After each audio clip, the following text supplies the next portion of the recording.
আরেক নাম ভূত.com with Russell।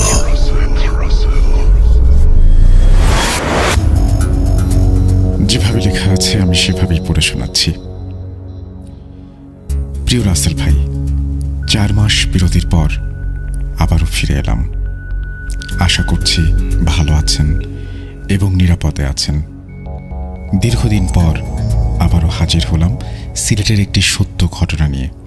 বলছিলাম দীপ্ত, ভূত.com-এর একজন স্টোরি টেলার, সিলেট থেকে। বর্তমানে আমি শাহজালাল বিজ্ঞান ও প্রযুক্তি বিশ্ববিদ্যালয়ে অনার্স প্রথম বর্ষে পড়াশোনা করছি। আজকে ঘটনাটি ভূত.com-এর একজন সিলেটের শ্রোতা বন্ধু আমাকে পাঠিয়েছেন। এর আগে তিনি নিজে একটি ঘটনা পাঠিয়েছিলেন যেটা ভূত.com-এ প্রচারিত হয়েছিল। এবারে পারিবারিক সমস্যার কারণে তার আসল পরিচয় দেয়া সম্ভব হচ্ছে না, তাই তিনি আমাকে ঘটনাটি শুনিয়ে অনুরোধ করেছেন তার পরিচয় গোপন করে ঘটনাটি আপনার মাধ্যমে ভূত.com-এ শেয়ার করার জন্য। ঘটনার সাথে সম্পৃক্ত মানুষজনকে আমি ছদ্মনাম দিয়েছি। উনি ঘটনাটি শুনেছেন ওনার আম্মুর কাছ থেকে, যেটা ওনার নানার বাড়িতে ঘটেছিল। সেই শ্রোতা বন্ধু আমাকে যেভাবে বলেছেন আমি সেভাবেই ঘটনাটি লেখার চেষ্টা করছি।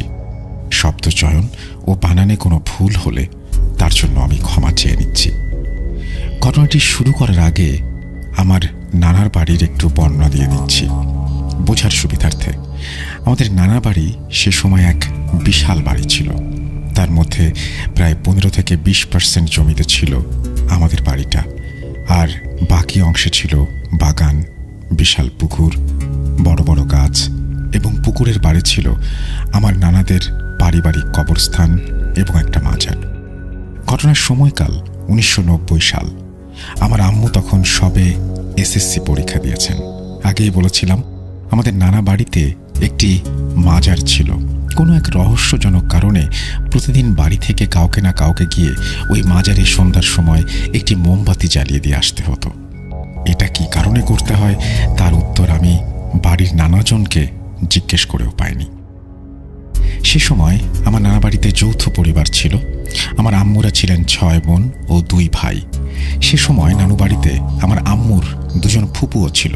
আমার আম্মুর ছোট ফুপু অর্থাৎ আমার রাবেয়া নানি ছদ্মনাম, তার উপর একদিন সন্ধ্যায় মাজারে গিয়ে মোমবাতি জ্বালিয়ে দিয়ে আসার দায়িত্ব পড়ল। তিনি একটু ভীতু প্রকৃতির ছিলেন, খুব একটা মাজারে যেতেন না। সাধারণত আমার নানি বা বাড়ির অন্য বড় মানুষেরা মাজারে যেতেন।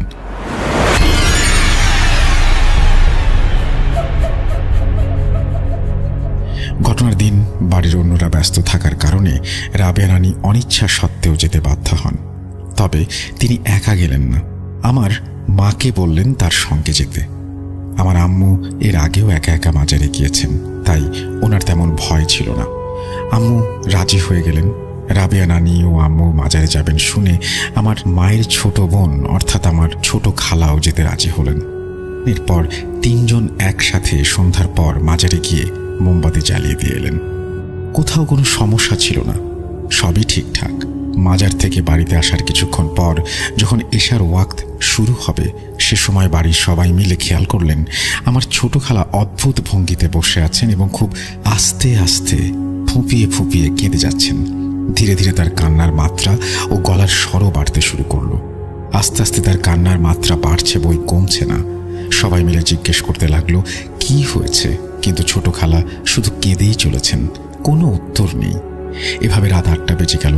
হঠাৎ সবাই লক্ষ্য করলেন ছোট খালার মাথাটা ধীরে ধীরে ফুলে যাচ্ছে। বাড়ির ছোট বাচ্চারা এ দেখে চিৎকার করে উঠল।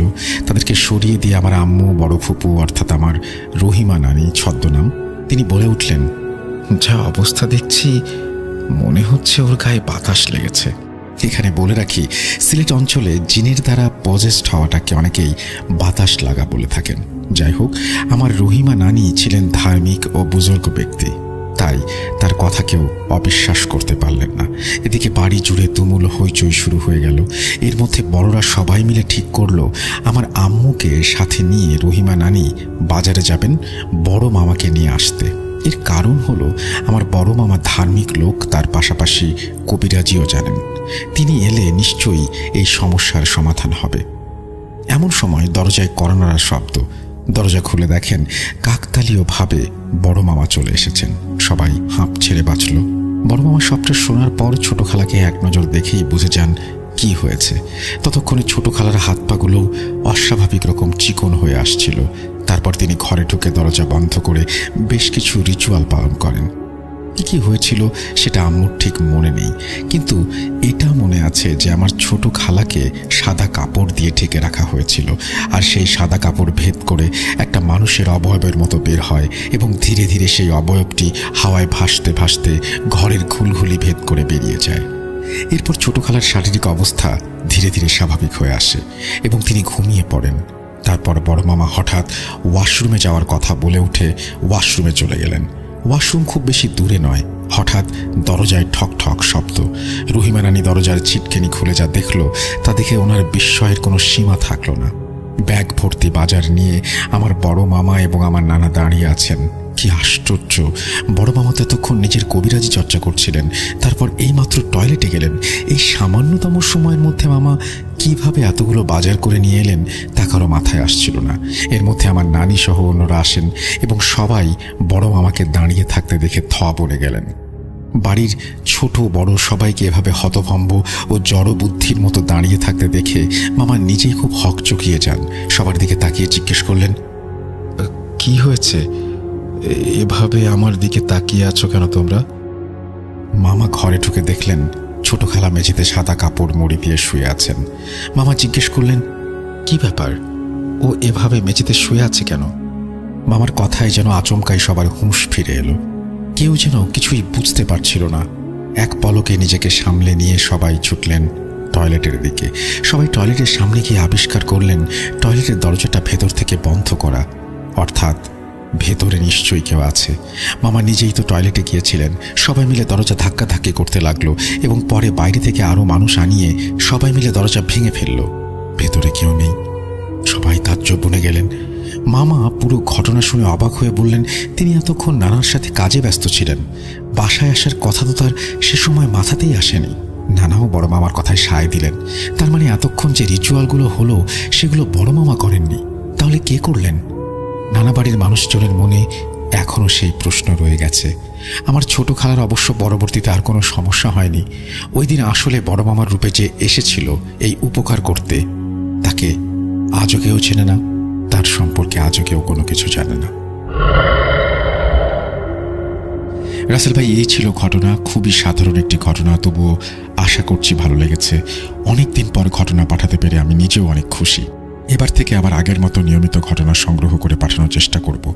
আজ এ পর্যন্তই। সবাই ভালো থাকুন ও সুস্থ থাকুন। ভূত.com দীর্ঘজীবী হোক। থ্যাংক ইউ দীপ্ত। আমি আসলে খুবই ওয়েট করছিলাম আপনার স্টোরির জন্য, বিকজ আপনি একজন খুব ভালো স্টোরি টেলার। আপনি অনেক দিন যখন থাকেন না তখন আমি নিজেও খুব কি বলবো যে আপনাকে মিস করি এবং মনে হয় যে আবার কবে আপনি ফিরে আসবেন। তো আপনি নিজে থেকেই ফিরে এসেছেন এবং আপনি বলছেন যে আপনি রেগুলার ঘটনা দেবেন। আশা করছি আপনার সাথে ভূত.com-এর যাত্রার সময়গুলো, অর্থাৎ সামনের দিকের যাত্রার সময়গুলো অনেক সুন্দর হবে এবং আপনি রেগুলার ঘটনা পাঠাবেন। থ্যাংক ইউ ভেরি মাচ আমাদেরকে মনে রাখার জন্য, আমাদেরকে ঘটনা পাঠানোর জন্য এবং আমাদের সঙ্গে থাকার জন্য। আশা করছি লিসেনার আপনাদেরও এই ঘটনাটা ভালো লেগেছে। যদি ভালো লাগে আপনারাও আপনাদের ঘটনা পাঠিয়ে দিন। আমাদের ইমেল অ্যাড্রেস হচ্ছে russell.booth.com@gmail.com। আপনার নাম, ঠিকানা এবং ফোন নাম্বার সহ আপনার জীবনে ঘটে যাওয়া বা আপনার জানা সেরা ঘটনা লিখে পাঠিয়ে দিন আমাদের কাছে। ঘটনার শুরুতে অবশ্যই উল্লেখ করুন যে ঘটনাটি আপনি স্টুডিওতে এসে শেয়ার করতে চান, নাকি আপনি চান আপনার ঘটনা আমরা পড়ে শোনাই। যারা দেশের বাইরে রয়েছেন তারা সরাসরি অডিও ক্লিপ পাঠাতে পারেন বা লিখেও পাঠাতে পারেন ঘটনা। আমরা চলে যাব আমাদের পরবর্তী ঘটনায়।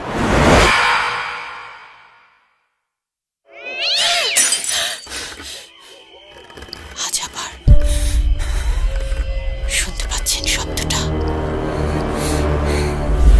ভয়ের আরেক নাম ভূত.com with Russell.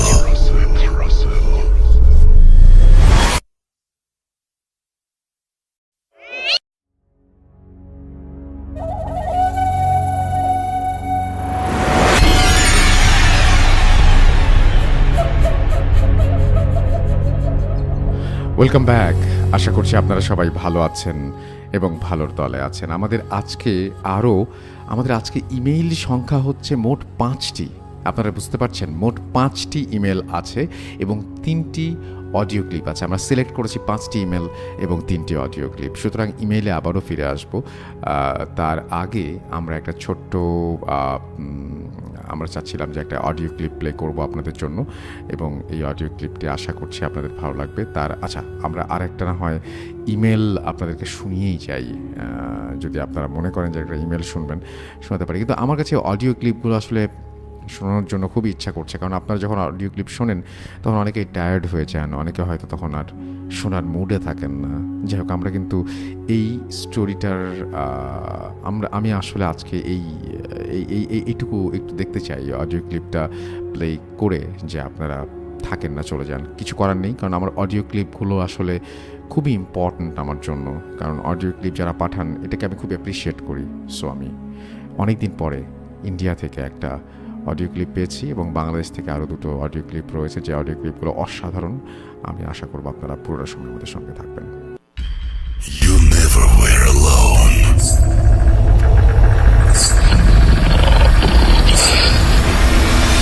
Juju আসছে। You are not alone. আমি শুধু তোমার সাথেই থাকতে চাই। Not alone. লুকোচুরি খেলবে? লুকোচুরি? You will never be alone.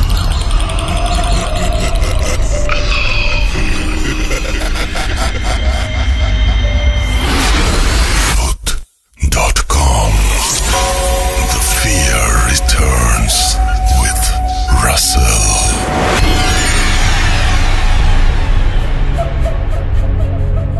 Hello Russell ভাই, আমি রাজশ্রী মুখার্জি, আমি ওয়েস্ট বেঙ্গল থেকে বলছি। আমি জানি আপনি ভালো এবং সুস্থ আছেন।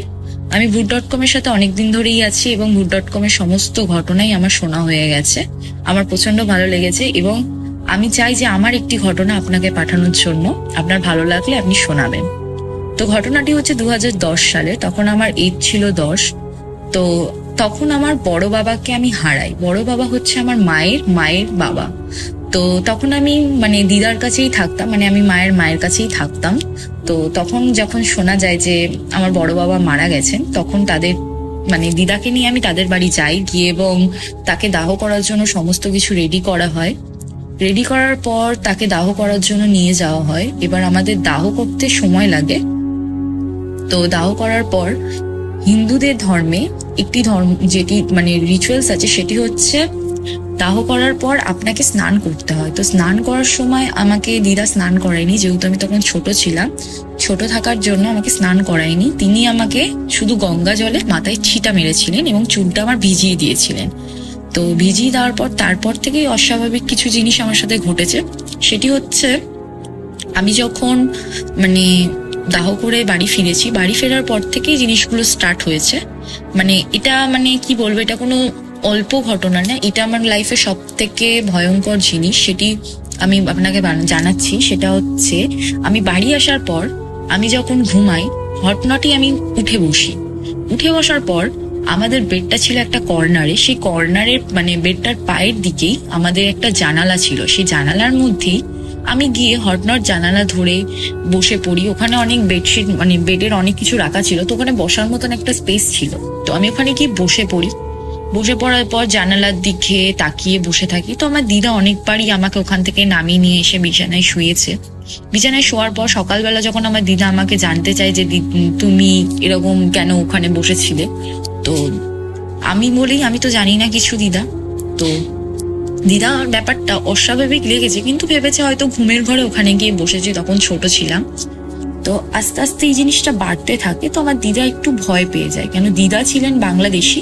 তো উনি ঢাকাবাসীর একজন সদস্য ছিলেন, ঢাকায় থাকতেন। তো উনি অনেক দিন আগেই ঢাকা থেকে আমাদের ভারতে চলে আসেন। তো ভারতে আসার পর তিনি এই জিনিসগুলো ফেস করে এসছে আগের থেকে। তো এটা একটা জিনিস হচ্ছে, ওনার একটা অস্বাভাবিক ব্যাপার লেগেছে। তখন আমার মাকে ফোন করে জানানো হয় যে এই ব্যাপার। তো মা বলে যে হতে পারে, ঘুমের ঘরে হতে পারে, কেন যেহেতু আমার মা ওয়েস্ট বেঙ্গল, এইসবের অতটা মানে তার কাছে অতটা ব্যাপার ছিল না যে এগুলো হতেও পারে কি হয় না। তো দিদার কাছে অস্বাভাবিক লেগেছে। একদিন মানে যেদিনকে বেশিরভাগ মানে দিদার কাছে এই জিনিসটা অস্বাভাবিক লেগেছে, সেটি হচ্ছে আমি যখন মানে খাট থেকে উঠে ওখানে বসি, তো আমাদের পেছনের দিকে একটা নেট টাইপের লাগানো থাকে যাতে মশা মাছি যাতে ভেতরে না আসতে পারে। পুরোনো বাড়ি ছিল, তো এবার সেইটি আমি নাকি খুলে ফেলেছিলাম এক ঝটকায়। এইটা দেখেই দিদাকে একটু অস্বাভাবিক মনে হয়েছে, যে দিদার জিনিসটা ভেবেছে যে একটা বাচ্চা মেয়ে কি করে ওই জিনিসটা খুলে ফেলে, যেখানে সেটা ভালো করে পেরেক দিয়ে সমস্ত কিছু দিয়ে আটকানো। তো এবার জিনিসটা ঘটার পর দিদা প্রচন্ড পরিমাণে ভয় পেয়ে যায়। তো দিদা তখন মাকে রাতের বেলায় ফোন করে এই ঘটনাটি বলে। বলার পর মা তো ভয় পায়। মা বলে যে তুমি এবার কিছু করো। এবার আমি যেহেতু মানে আমার দিদা কি করতো, মসজিদের প্রচন্ড পরিমাণে তিনি ভক্ত ছিলেন, তিনি আমাকে প্রতি সপ্তাহে আমাকে সেখানে নিয়ে যেতেন, নিয়ে যেয়ে আমাকে ঝাড়াতেন। তো এবার উনি তাই করার জন্য আমাকে একদিন এই জিনিসটা স্বাভাবিক করার জন্য তিনি মসজিদে নিয়ে যান, নিয়ে গিয়ে ঝাড়ানোর জন্য নিয়ে যান। নিয়ে যাওয়ার পর দেখেন যে আমি সেখানে ঢুকতে পারছি না। কেন ঢুকছি না? আমার জেদ, আমি ঢুকবো না। সেটা আমাকে দিদা আমাকে এসব পরে বলে, যেগুলো আমি জানিই না। তো দিদা আমাকে এসব বলার পর আমি ভাবি যে এটা কি হয়েছে আমার সাথে। তো এতদিন আমি সেটাই জিনিসটা কাউকেই বলিনি, তো বলছি। তা ঢোকার কারণে দিদা মানে আমি ওখানে প্রচন্ড পরিমাণে কান্নাকাটি করি, দিয়ে আমাকে দিদা সেখান থেকে বাড়ি নিয়ে আসে। এবার আমার 2 মামা ছিলেন, সেই মামা বলেন যে আমাদের এক জায়গা চেনা আছে, তুমি তো তাহলে মেয়েটাকে নিয়ে চলো। মেয়েটাকে নিয়ে যাবে বলে তারা নিয়ে যায়। সেটি হচ্ছে মুর্শিদাবাদ, বহরমপুর জেলা। সেখানে একজন হুজুর ছিল, সেই হুজুর আমাকে মানে তার কাছে নিয়ে যাওয়া হয়। তার কাছে নিয়ে যাওয়াতে রাত হয়, মানে এখান থেকে আমরা কলকাতা থেকে ট্রেন ধরি, ধরার পর সেখানে যেতে যেতে প্রায় বিকেলের গড়িয়ে যায়। বিকেল গড়ানোর পর তার বাড়িতে গিয়ে জানা যায় যে তিনি বাড়িতে নেই। তিনি কলকাতায় এসছেন, তিনি পরের দিন আসবেন।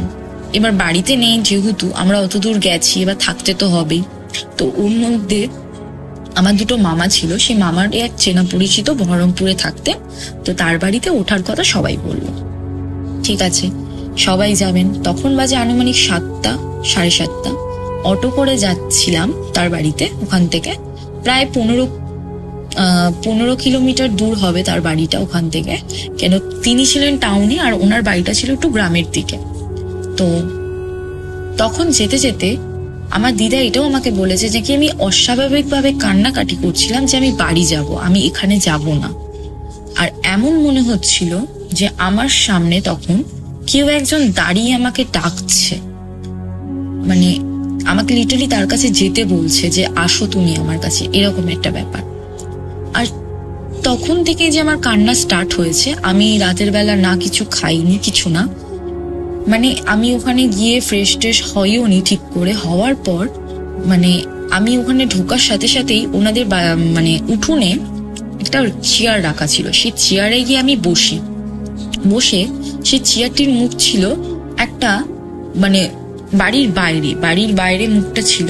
তো বাড়ির বাইরের দিকে তাকালেই মানে ভীষণ বড় জঙ্গল, মানে বাঁশঝাড় ভর্তি।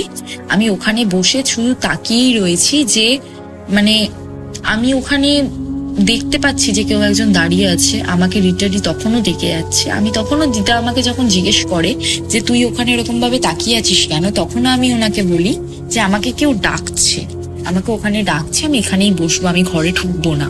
তো দিদা বলে ঠিক আছে, দিদা ভাবে এটা স্বাভাবিক ব্যাপার, হয়তো বসে রয়েছে, থাকো, ভালো থাকবে।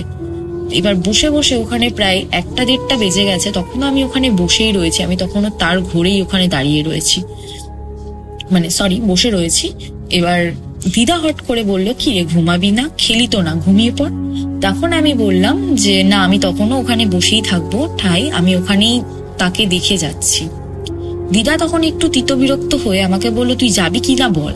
আমাকে ওঠাতে গিয়ে উনি যতটা পরিমাণে জোর প্রয়োগ করে, ততটা পরিমাণে জোর প্রয়োগ করে একটা মানুষকে ওঠানোর জন্য, যে একটা বাচ্চাকে উঠাতে গেলে যতটা পরিমাণে হাতের বল লাগে, সেই বলটা তিনি প্রয়োগ করেছিলেন। করার পর তিনি দেখে যে আমি উঠছি না ওখান থেকে, মানে ওখানে আমি স্টিল নাও বসে রয়েছি, মানে আমাকে কেউ ওখানে বসিয়ে দিয়েছে চেপে। উনি একটু ভয় পেয়ে যায়। তখন মামাদের ডাকা হয়, মামারা এসে বলে কি রে তুই উঠবি না? তখন আমি বলেছি যে না। তো আমাদের মানে যখন উনি বললো যে ঠিক আছে তাহলে আমি তোকে কিছু খেতে দিই, তুই খাবি? তা আমি তখনও বলেছিলাম যে না আমি খাবো না। উনি গঙ্গা জল নিয়ে আসেন, নিয়ে এসে আমার মাথা থেকে পা পর্যন্ত ঢালেন। তখন আমি স্টিল না ওখানে বসে রয়েছি। কিন্তু যেই বাড়িতে উঠেছিলাম তারা এই হুজুর বলুন, তারপরে যে মসজিদ, এগুলো খুব ভালোভাবে মানে, কিন্তু তারাও মুসলিম ধর্মে। তো ওই জন্য উনি বললো যে এতে কিছু হবে না, তুমি ওকে পাহারা দাও, তুমি ওখানেই ও রাতে বসে থাকবে। আমি সারা রাত বসেছিলাম। দিয়ে সকালবেলা যখন 4টে বাজে তখন আমি বাড়ি ঢুকি। ঢুকে আমি একটু রেস্ট নিয়ে আমি সকালবেলা একটু ঘুমাই। 7টার সময় যখন ঘুম থেকে উঠেই আমার মনে হলো যে না আমি এখন স্বাভাবিক, আমি বাড়ি যেতে পারবো। তখন আমি দিদাকে বলি, তো দিদা আমি স্বাভাবিক তো, তুমি বাড়ি নিয়ে চলো। আমার বললো যে ঠিক আছে তুই গ্রামগুলো ঘোর, যাকে দেখাতে এসছি তাকে দেখিয়ে নি, তারপরে আমরা সবাই মিলে বাড়ি যাব।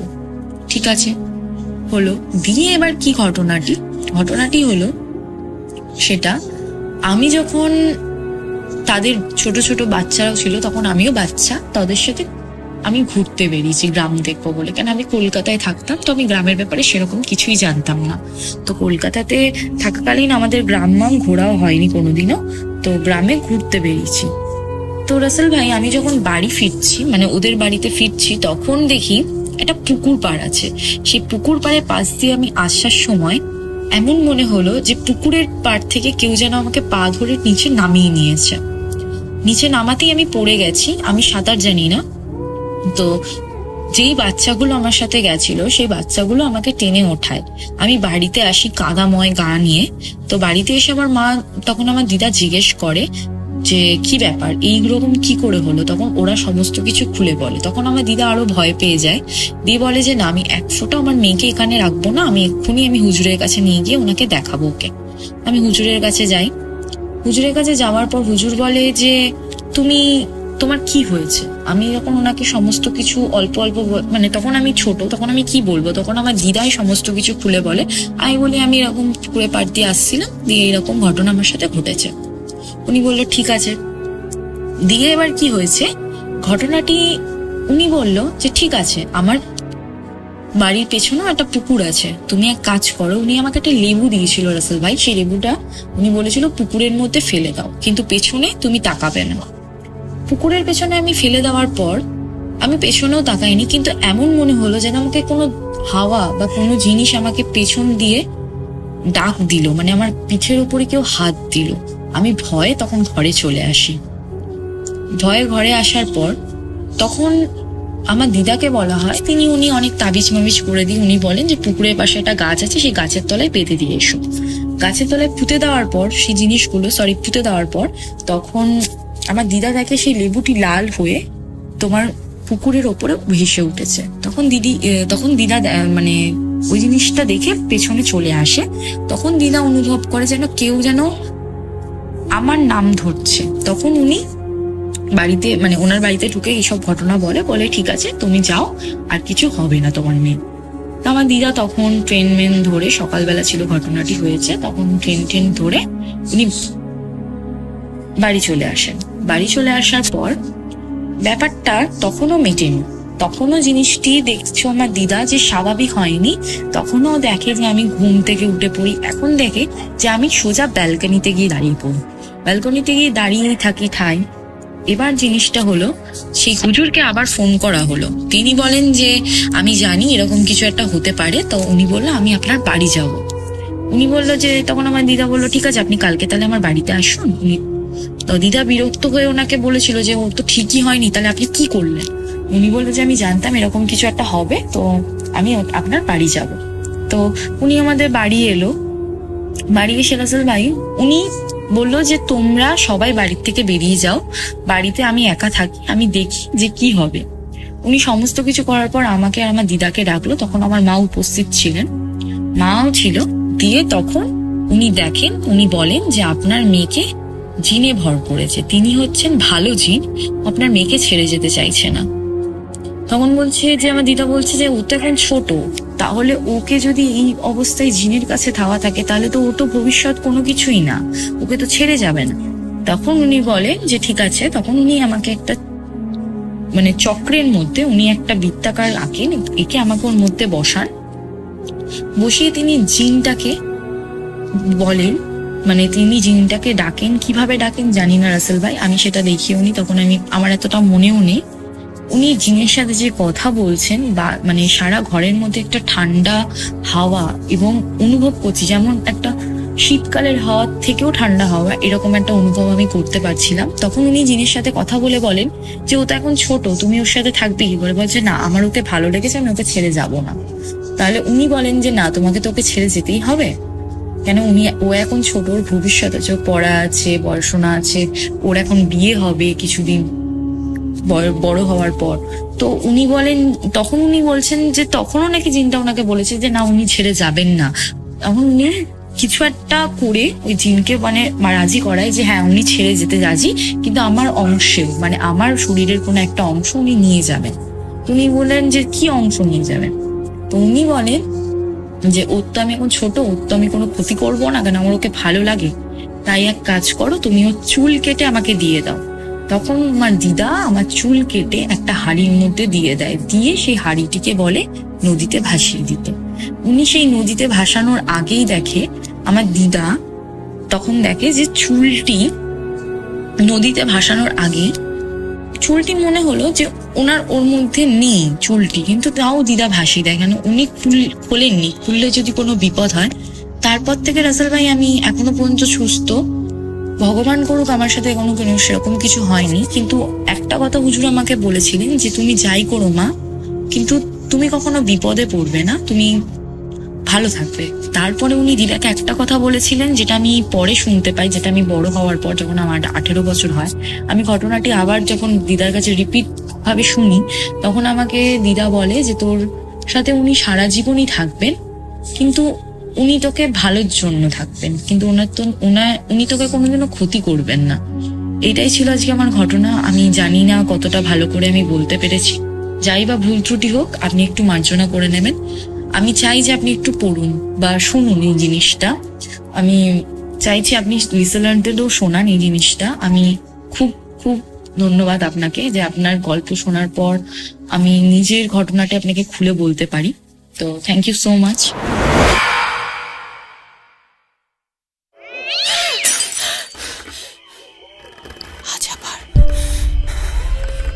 শুনতে পাচ্ছেন শব্দটা?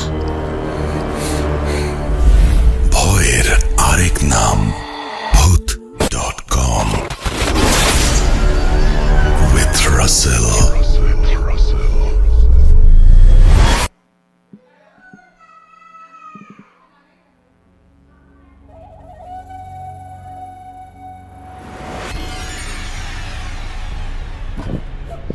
ইয়েস, আমি বলেছিলাম যে আমাদের অডিও ক্লিপ সবসময় ভালো হতো, এবং গত সপ্তাহে আমরা বলছিলাম যে অডিও ক্লিপের একটা চমৎকার ইতিহাস আছে আমাদের, যে সবসময় যারা অডিও ক্লিপ পাঠাতেন সেই অডিও ক্লিপগুলো খুবই স্পেশাল হতো আমাদের সবার জন্য। তো সেই অডিও ক্লিপগুলো আমি এই জন্য আহ্বান করি যে যারা আছেন তারাও যেন পাঠান, এবং আমি এই জন্যই বলবো যে অডিও ক্লিপ দেখছেন কি চমৎকার একটা অডিও ক্লিপ শুনলাম আমরা। এবং রাজশ্রী মুখার্জি, আপনাকে অনেক ধন্যবাদ আপনার এই চমৎকার ঘটনাটি আমাদের কাছে পাঠিয়ে দেওয়ার জন্য, এবং অনেক দিন পরে যেন আবারও প্রাণ ফিরে পেল অডিও ক্লিপের এই সেগমেন্টটা। যাই হোক, স্বাধীন মিউজিক অ্যাপ বলছে যেটা, সেটা হচ্ছে স্বাধীন ব্যবহারকারীরা 5 স্টার রেটিং দিয়ে আমাদের আরও বেশি ইন্সপায়ার করুন, এবং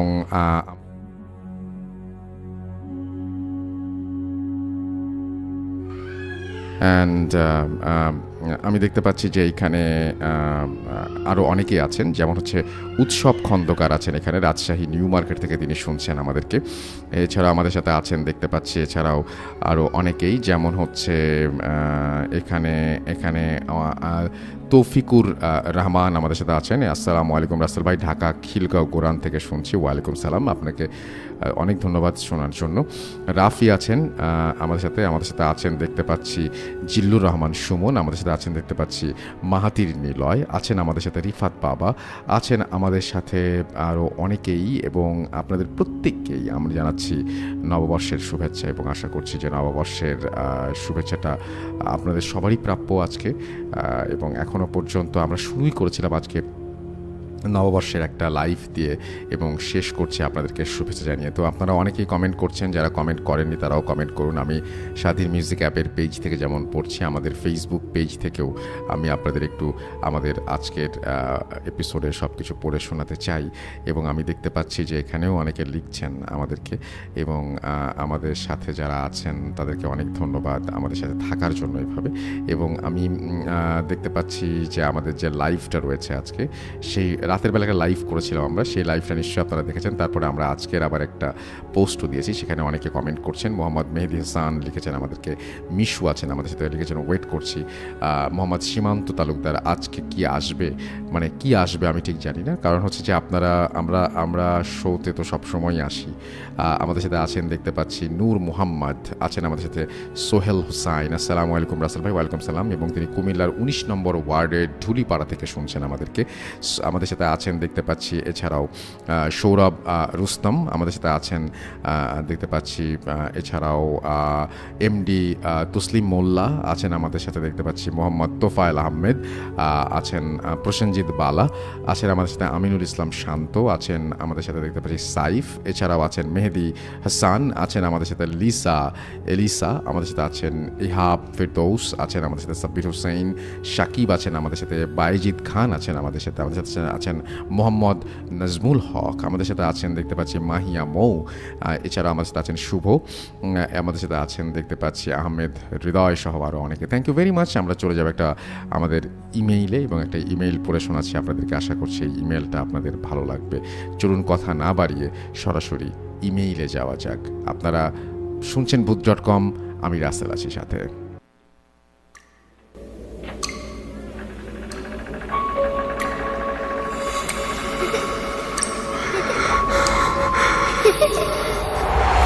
লুকোচুরি খেলবে?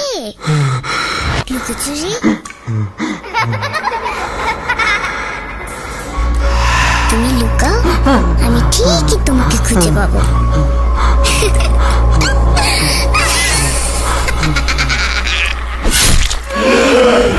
Voot.com with Russell.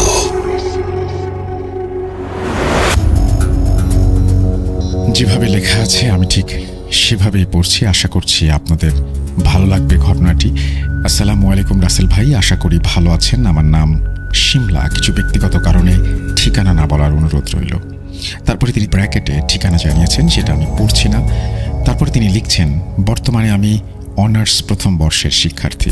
2016 থেকে আমি ভূত এফএমের একজন নিয়মিত সদস্য। এই প্রথম ঘটনা পাঠাচ্ছি, ভুল হলে ভুল ত্রুটি মাফ করবেন। শুরুতেই বলে রাখি, আমি অত ভালো বাংলা জানি না। ঘটনাটি পড়ে শোনানোর অনুরোধ রইল। ঘটনাটি ঘটে আমার বান্ধবী রিফার সাথে। একদম সত্য ঘটনা, নিজ চোখে দেখা কিছু অংশ। তার পরিবারের অনুমতি নিয়েই আজ ঘটনা লিখতে বসেছি। শুধু তার পরিবারের অনুরোধ ছিল আমি যাতে তাদের ঠিকানা উল্লেখ না করি, সরাসরি ঘটনাতে ফিরে যাই।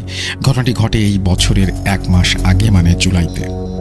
আমরা তখন খুব ব্যস্ত ভর্তি পরীক্ষা নিয়ে, সবকিছুর মাঝে ভুলেই যাই কত মাস হলো আমরা বন্ধুরা দেখা করি না। সবাই মিলে প্ল্যান করি সোমবার 17 তারিখ সকালে সবাই বনশ্রী সি ব্লকে আইডিয়াল স্কুলের সামনে দেখা করব। প্ল্যানটা 1 সপ্তাহ আগে করি, যাতে কেউ না আসতে পারলে আগে থেকে জানিয়ে দেয়।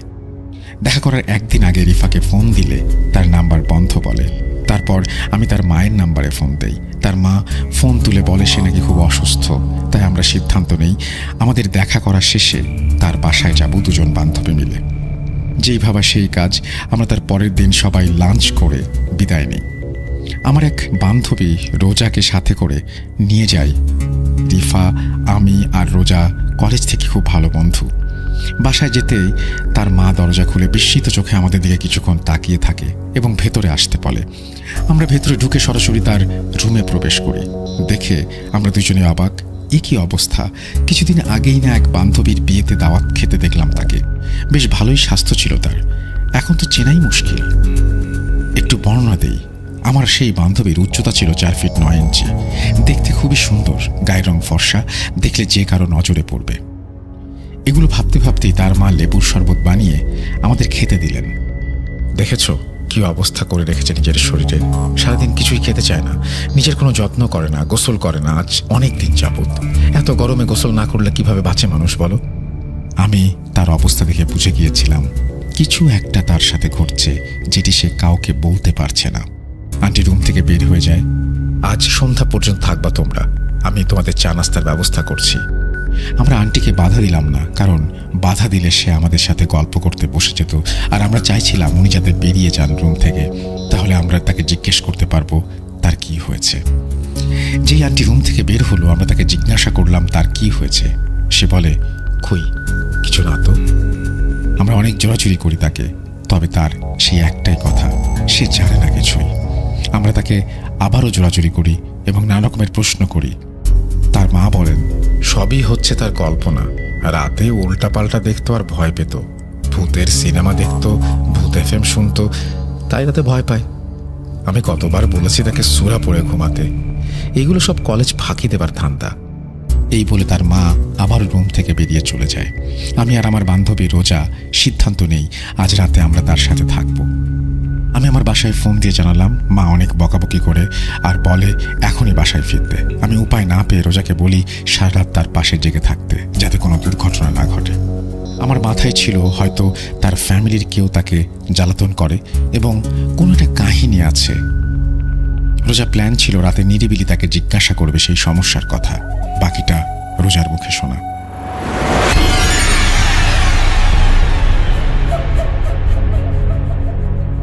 রাত 11টায় খেয়ে আন্টি আমাদের বিছানা করে দেয় এবং বলে দরজা লাগিয়ে ঘুমাতে, কারণ রিফার 2 ভাই এসে আমাদের বিরক্ত করতে পারে। এর মধ্যে আমি রিফাকে অনেকবার জিজ্ঞাসা করি তার কি হয়েছে। সে আমাকে অবাক করে দিয়ে বলে, আমি রাতে ঘুমানোর পর থেকে কিছুই মনে থাকে না আমার। রাতে কি হয় বা কি না হয়, আমি ঘুম থেকে উঠি নাকি আর তাও জানি না। আমি তাকে ঘুমাতে বললাম। আমি তাকে জিজ্ঞেস করলাম, কেউ কি তোকে কোনো মেডিসিন দেয় নাকি? উত্তরে বলল, দেখলাম না তো এমন কিছুই। এই বলে ও ঘুমাতে যাওয়ার পর আমি ফোনে ভিডিও দেখতে দেখতে কখন যে ঘুমিয়ে পড়ি নিজের অজান্তে। হঠাৎ করে গোঙানির আওয়াজ ভেসে আসে কানে। চমকে উঠি। এমন কিছু যা দেখি, গলা থেকে আওয়াজ বের হচ্ছিল না আমার। একটি কালো ছায়া মূর্তি রিফার গলা চিপে ধরেছে। তার চোখ দুটো জলজল করছে, মনে হচ্ছে খুব রেগে আছে সে। আমি উপায় না পেয়ে ফোনের লাইট জ্বালাই, দেখি সেই অবয়বটি গায়েব হয়ে গেছে। রিফার গলা দিয়ে কোনো আওয়াজ বেরোচ্ছিল না, শুধু চোখ দিয়ে পানি পড়ছে। তাই আমি তার কান্না থামিয়ে তাকে সাহস দেই। দেখি ঘড়িতে রাত 3টার কাছাকাছি। আমি আর রিফা ফজরের আজানের অপেক্ষা করতে থাকি। তারপর রিফা ঘুমায়, কিন্তু আমি ভয়ে ছিলাম খুব। সকাল হতে আমি রিফার মাকে বিষয়টি জানাই, কিন্তু তার মা কোনো পাত্তাই দেয় না আর আমাকে বলে দুপুরে খেয়ে যেতে। আমি গোসল করে আসার পর রিফার মা তাকে গোসল করাতে নিয়ে যায়। দুপুরে খাওয়া শেষে রিফার মা রুমে এসে দরজা লাগিয়ে রিফার পেছন থেকে তার কাপড় ওঠায়। দেখে আমি ভয় পেয়ে যাই। তার পিঠে হিংস্র কোনো পশুর খামচির দাগ। তার মা তাকে বলে পায়েও এমন আছে, অথচ রিফার রাতের কথা কিছুই মনে নেই। তার মা তার বাবাকে বলতে যাবে, সেই মুহূর্তে রিফা অজ্ঞান হয়ে যায়। তাকে হাসপাতালে ভর্তি করানো হয়। আমিও তাদের সাথে যাই। রিফার মা কান্না করতে করতে অজ্ঞান প্রায়। ডাক্তাররা বলছে এটি সাধারণ স্ট্রোক, তবে তার পরিস্থিতি ভালো হবার জায়গায় খারাপ হচ্ছে, মনে হয় বাঁচবে না। রিফার বাবা আর দাদা হুজুরের সন্ধান করতে থাকে। এই ফাঁকে আমি কান্না করতে করতে রিফার যেই ছেলেকে ভালোবাসতো তার সম্পর্ক ছিল, আমি তাকে ফোন দিয়ে সব ঘটনা খুলে বলি। তখন 5টার মতো বাজে। এর মধ্যে আমার বাসা থেকে ফোন আসলে আম্মুকে সব খুলে বলি। আম্মু জলদি হাসপাতালে এসে রিফার মাকে সান্ত্বনা দিতে থাকে। রাত 8:30-এ রিফার যে ভাইয়ের সাথে সম্পর্ক ছিল, সেই ভাই হুজুর নিয়ে আসে এবং ডাক্তারকে আকুতি মিনতি করতে থাকে হুজুরকে একবার ওটিতে নিয়ে যাবার জন্য। ডাক্তার কিছু একটা আগেই আন্দাজ করতে পেরে শুধু হুজুরকে ভেতরে প্রবেশ করার অনুমতি দেয় এবং বলে এই বিষয়টি যাতে কোনোভাবেই জানাজানি না হয়, তাহলে হাসপাতালের সুনাম নষ্ট হবে। তাই হাসপাতালের নাম আমি উল্লেখ করিনি।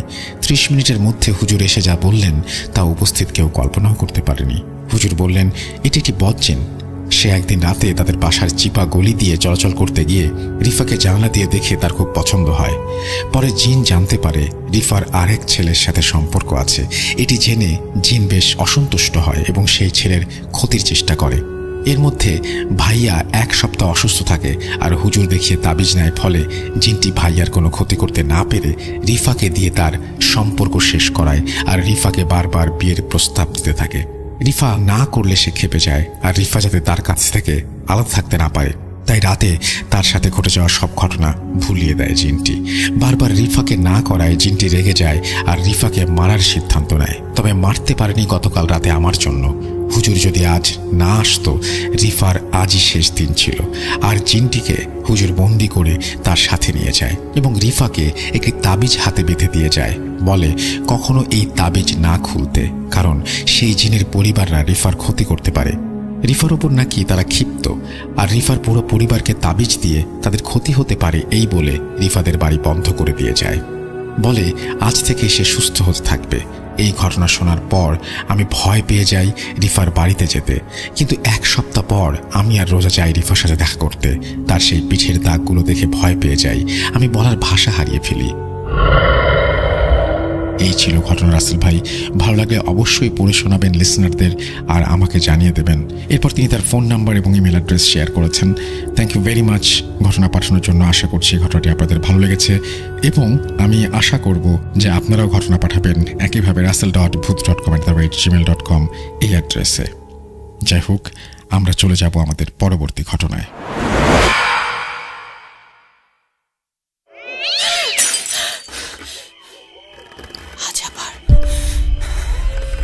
শুনতে পাচ্ছেন শব্দটা? ভয়ের আরেক নাম bhuth.com with Russell.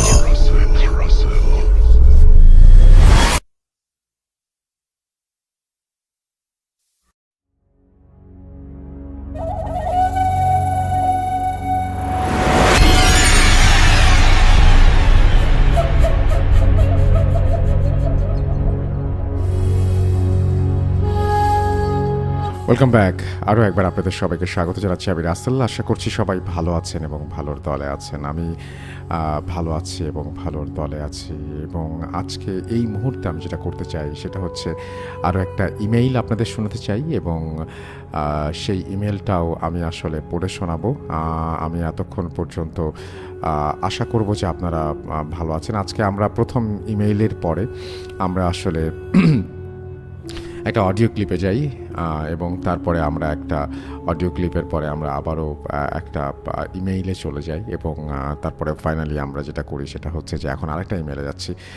দেখি কি কেমন লাগে আপনাদের এই ইমেলটি। আশা করছি যে ভালো লাগবে।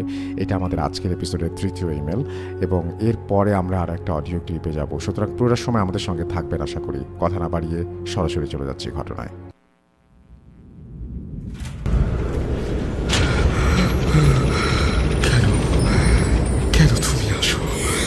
আমি শুধু তোমার সাথেই থাকতে চাই।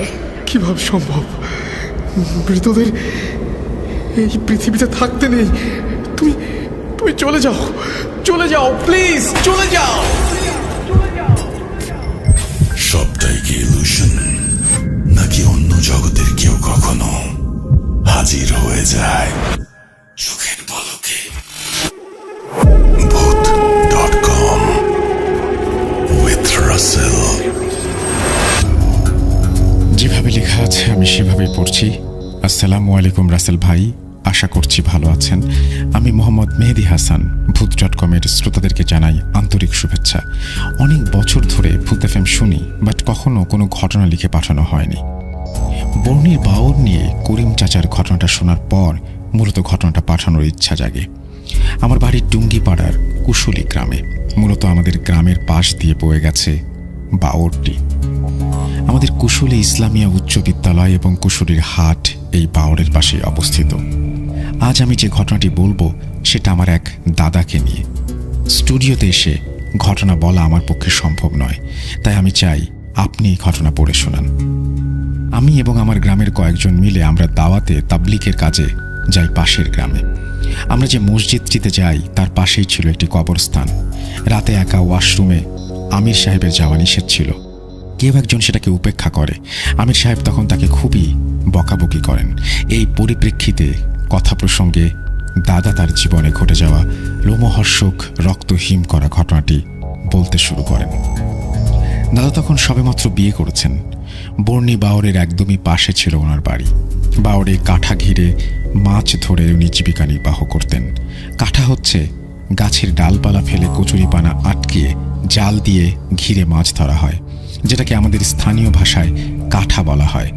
যাই হোক, এমনই একদিন ওনারা 4 বন্ধু মিলে কাঠা ঘিরে প্রচুর পরিমাণে মাছ ধরেন। মাছ ধরতে ধরতে দুপুর গড়িয়ে যায়। দুপুরে খাওয়া দাওয়া শেষে 4 জনে 4 ঝাঁকা ভর্তি মাছ নিয়ে রওনা করেন মোল্লার হাটের উদয়পুর হাটের উদ্দেশ্যে।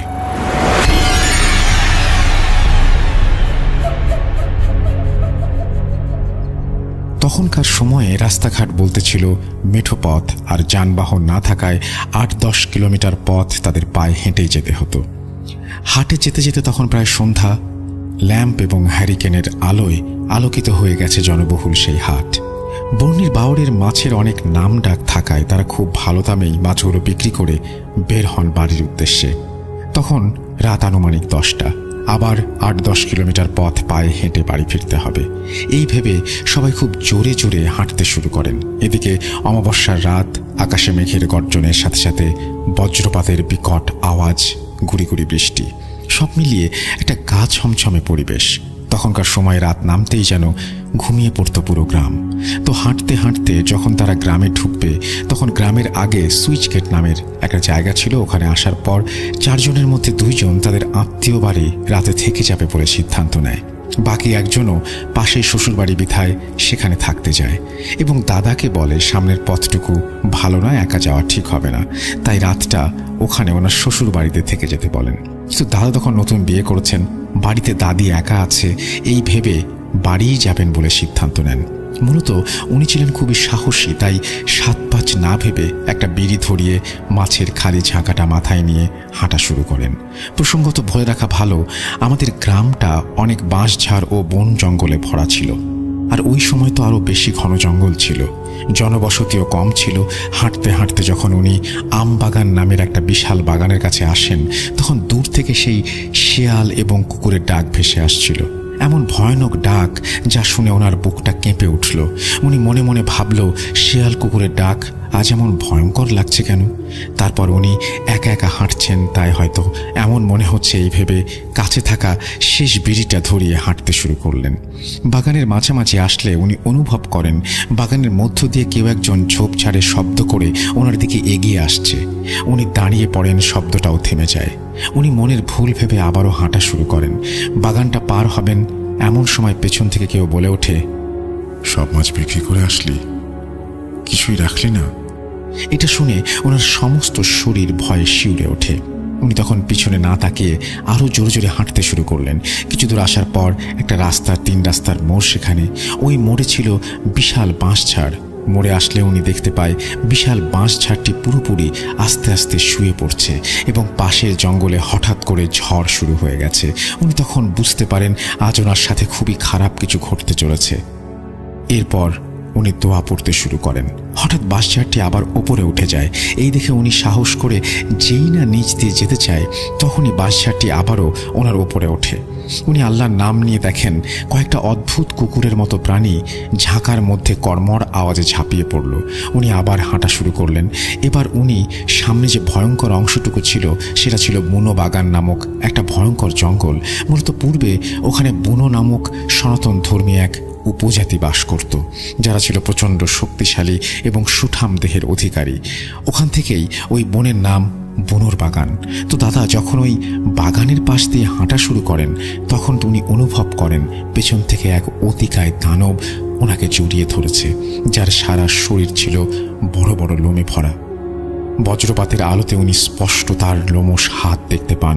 গুড়ি গুড়ি বৃষ্টি, মেঘের গর্জন, সাথে এরকম একটা দানব যদি পেছনে জড়িয়ে ধরে একজন সাধারণ মানুষের কাছে, এর থেকে ভয়ের আর কি হতে পারে? দাদা তার হাঁটা থামালো না, কিন্তু উনি হেঁটে এগোতেও পারছেন না। ওই জিনিসটা তাকে হাঁটতে দিচ্ছে না, এমনই একটা অবস্থা।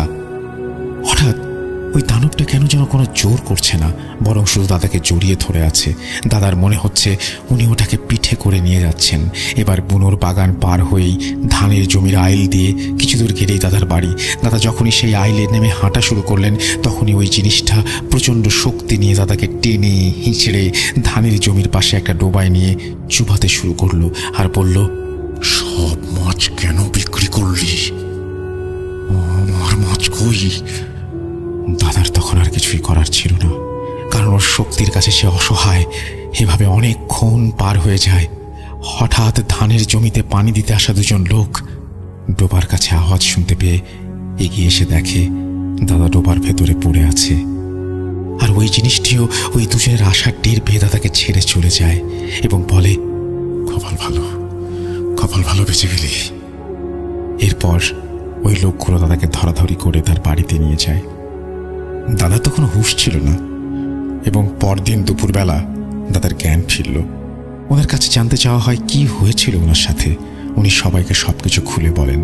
এরপর ওনার 10-15 দিন শরীরে জ্বর ছিল, কোনো ওষুধে সারে না সেই জ্বর। একজন হুজুর দেখানো হয়।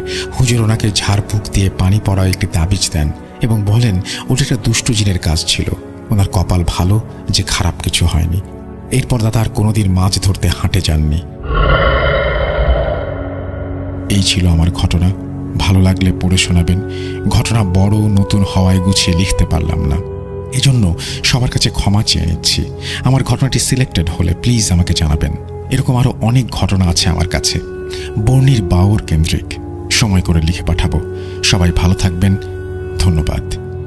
এই বলে তিনি তার ঘটনা শেষ করেছেন। থ্যাংক ইউ ভেরি মাচ আপনার ঘটনার জন্য। যারা শুনছেন তাদেরও যদি কোনো ঘটনা থাকে আমাকে লিখে পাঠাবেন। আমার ইমেল অ্যাড্রেস হচ্ছে russell.booth.com@gmail.com। আপনার ঘটনার অপেক্ষায় থাকলাম। আশা করছি যে ঘটনাটি পড়ে শোনানো হলো সেই ঘটনাটি আপনাদের ভালো লেগেছে।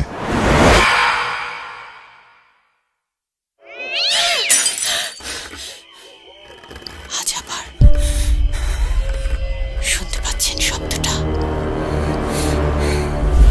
ভয়ের আরেক নাম booth.com with Russell.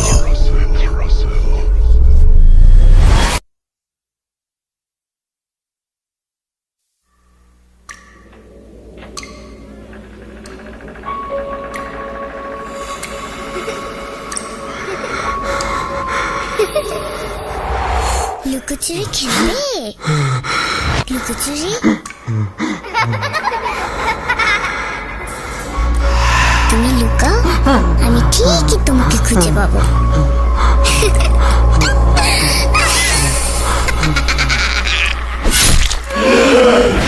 booth.com with Russell.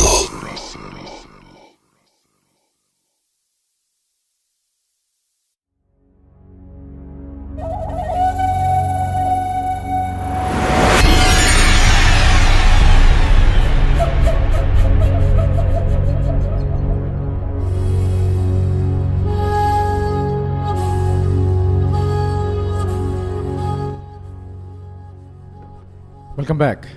আরও একবার আপনাদের সবাইকে স্বাগত জানাচ্ছি, আমি রাসেল। আশা করছি সবাই ভালো আছেন এবং ভালোর দলে আছেন। সরি, আমার গলা হঠাৎ করে কী হলো? আচ্ছা, যাই হোক। তো থ্যাংক ইউ ভেরি মাচ আমাদের সঙ্গে থাকার জন্য এবং আমাদেরকে এইভাবে আনন্দ দেওয়ার জন্য, আমাদের সাথে প্রতি মুহূর্ত অংশগ্রহণ করার জন্য। আমরা এখন যেটা করব সেটা হচ্ছে সরাসরি আমাদের পরবর্তী অডিও ক্লিপে চলে যাব এবং আমি বলছি যে আজকের অডিও ক্লিপগুলো স্পেশাল। আমার উপরে ভরসা রাখুন এবং এরপরে আরও দুটা কিন্তু আপনার হচ্ছে ইমেল রয়েছে, সেই ইমেলগুলো আপনাদের শুনতে হবে। সুতরাং আজকে অনেকক্ষণ পর্যন্ত এখনও টাইম আছে। চলুন কথা না বাড়িয়ে আমরা ঘটনায় চলে যাই।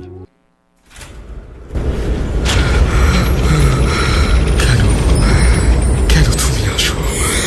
আমি শুধু তোমার সাথেই থাকতে চাই। তুমি চলে যাও, চলে যাও, প্লিজ চলে যাও। booth.com with Russell.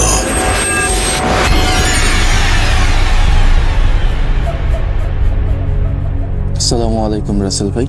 আসসালামু আলাইকুম অল লিসেনার্স। আশা করি আল্লাহর অশেষ রহমতে সবাই ভালো আছেন।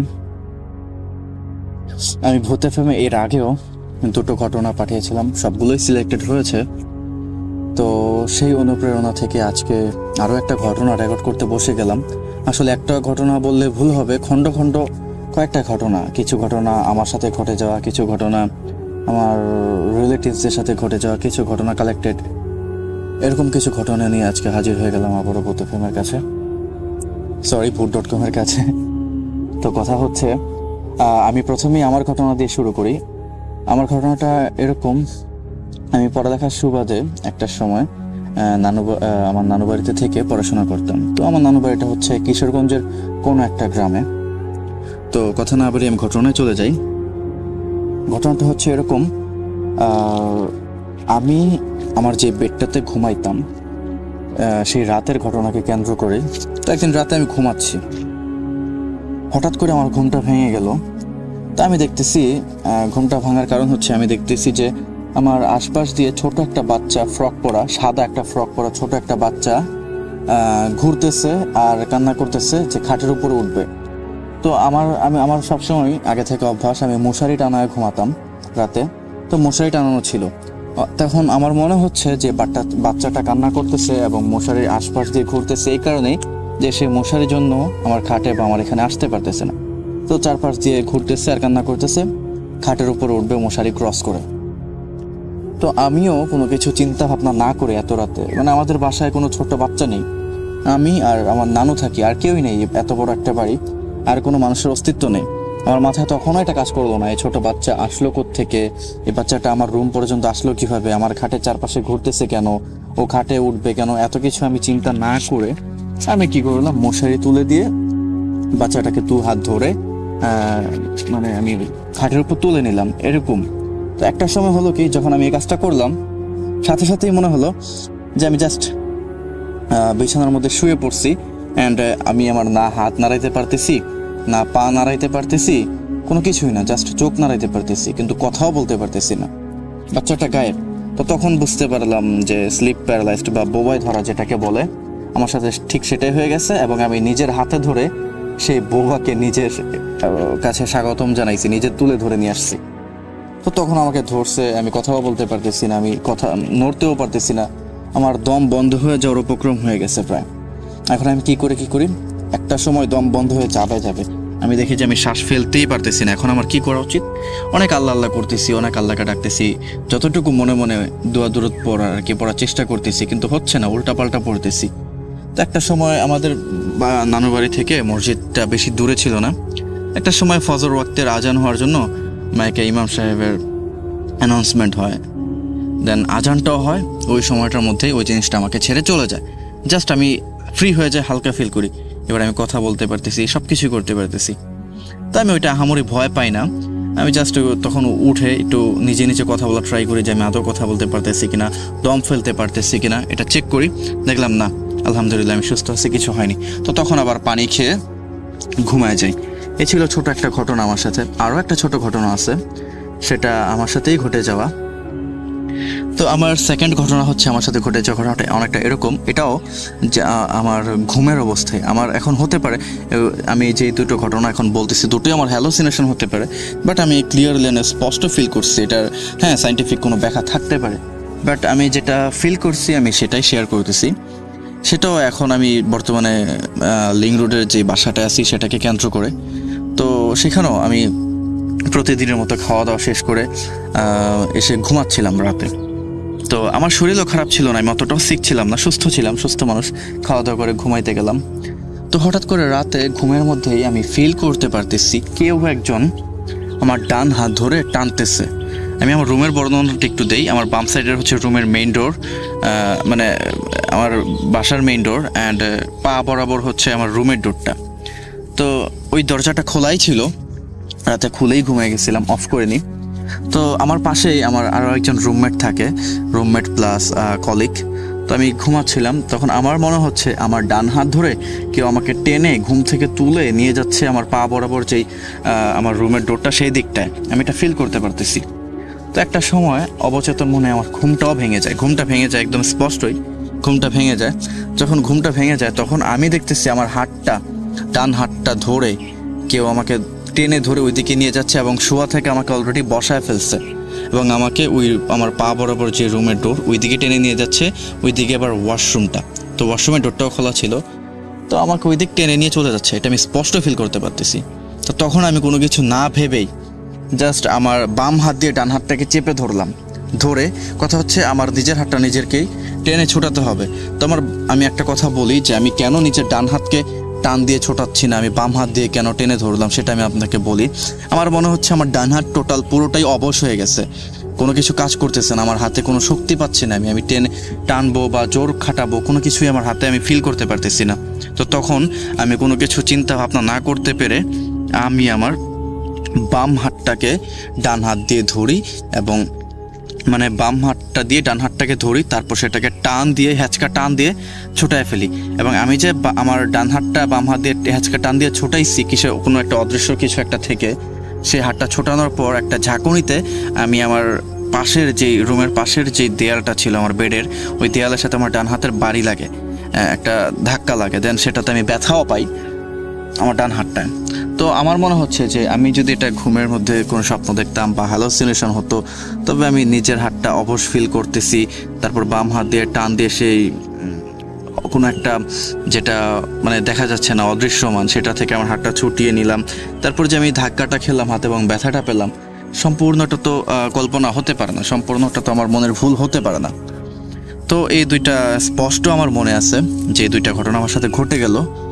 তো এখন আমি আমার ছোট্ট আর একটা তৃতীয় ঘটনায় চলে যাচ্ছি। সেটা আসলে আমার সাথে ঘটে না, আমার কাজিন কাজের সুবাদে সৌদি আরব প্রবাসী ছিল একটা সময়, এখন বর্তমানে বাংলাদেশে আছে, বাট কাজের সুবাদে সে সৌদি আরবের কোনো একটা জায়গায় ছিল। তো ওইখানেই ওদের সাথে যে একজন রুমমেট থাকতো, তো তার সাথেই ঘটে যাওয়া ঘটনাটা। তো আমি ঘটনাটা শুরু করি। সেটা হচ্ছে ওর রুমমেট, আমার কাজিন যেভাবে আমাকে বলল আমি সেভাবে ঘটনাটা তুলে ধরতেছি আপনাদের কাছে। ওর রুমমেট একদিন গরুর গোশত কিনে আনলো, তাও সেটা রাতে রান্না করার জন্য। তা ওদের রুম থেকে জাস্ট 2-3 মিনিটের দূরত্বে হচ্ছে ওদের কিচেনটা। তো রুমমেট একাই রাত্রেবেলা সবাই সবার মতো করে রুমে বিজি, ও গরুর গোশত কিনে এনে সেটাকে রান্না করতেছে কিচেনের দিকে। তো রান্না করতেছে একটা সময় ও দেখে কি রান্নার মধ্যে দিয়েই একটা বিড়াল ওদের যে কিচেনের চুলার আশেপাশে এসেই বসে আছে ওর সামনেই। তো ওই লোকটা ভাবলো যে আর কি হবে, আমাদের এখানে তো অনেক বিড়াল আছে, সো এটাও ওরকম স্বাভাবিক বিড়ালই হতে পারে। ভয় পায়নি, ও কোনো কিছু ভয় পায়নি, স্বাভাবিক বিড়ালের মতোই ভেবে নিল। তো উনি যখন রান্নাবান্না শেষ করে ওই গোশতটাকে হাঁড়িতে করে নিয়ে চলে আসবে, ওইরকম একটা অবস্থায় উনি হাঁড়িটা যখন নিয়ে হাতে ঘুরে চলে আসতেছিল, তখন পিছন থেকে শুনতে পাচ্ছিল, উনি যখন ঘুরে চলে আসতেছে উনি শুনতে পাচ্ছিল কিরে আমারে দিবি না, জাস্ট এইভাবে কিরে আমারে দিবি না এই কথাটা বলল।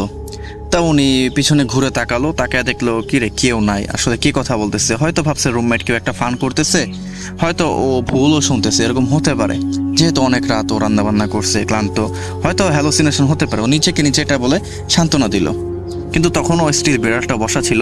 তারপর ও আবারও ঘুরে চলে আসতেছিল, তখন আবার শুনে কিরে আমাকে না দিয়ে চলে যাচ্ছিস, আমাকে দিবি না, আমাকে না দিয়ে চলে যাচ্ছিস। এটা যখন ও শুনলো, এবার ও শিওর যে সামথিং ইজ রং। এবার ও পিছনে ঘুরে তাকাইলো এবং তাকায় দেখতেছে যে বিড়ালটা মুখ নাড়াচ্ছে আর বলতেছে যে কিরে আমাকে দিবি না, একাই খেয়ে নিবি, আমাকে দিবি না। তো ও এটা ক্লিয়ারলি বুঝতে পারলো যেটা বিড়ালই বলতেছে, বিড়ালের মুখটাও নড়তেছে, এই কথাটাও হচ্ছে বলতেছে। তখন ও কোনো কিছু ভেবে না পেয়ে এতটাই ভয় পেল যে সেখানে পুরো হাঁড়ি যেই গোশতটা ছিল বিফের আর কি, সেটা সম্পূর্ণটা ফেলে দিয়ে ভয়ে দৌড় দিয়ে রুমে চলে গেল। তারপরে সে এই ঘটনাগুলো ওর রুমমেটসদের কাছে শেয়ার করলো। তো সেটাই আমার কাজিন ওর থেকে যেভাবে শুনলো সেটা আমাকে শেয়ার করলো, আমিও আবার সেই সুবাদে Voot.com এর লিসেনার্স প্লাস আপনার কাছে শেয়ার করলাম যদি আমার এই ঘটনাগুলো সিলেক্টেড হয়, খণ্ড খণ্ড ঘটনাগুলো সিলেক্টেড হয়, তবে আশা করি অবশ্যই voot.com-এর লিসেনারদের সাথে শেয়ার করবেন যদি ভালো লাগে।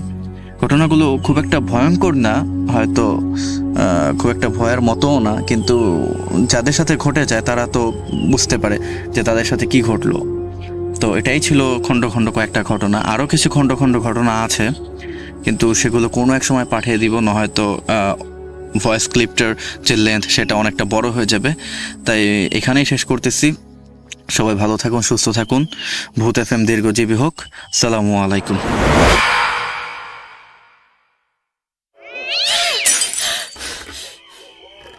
আজ আবার শুনতে পাচ্ছেন শব্দটা? ভয়ের আরেক নাম ভূত.com with Russell.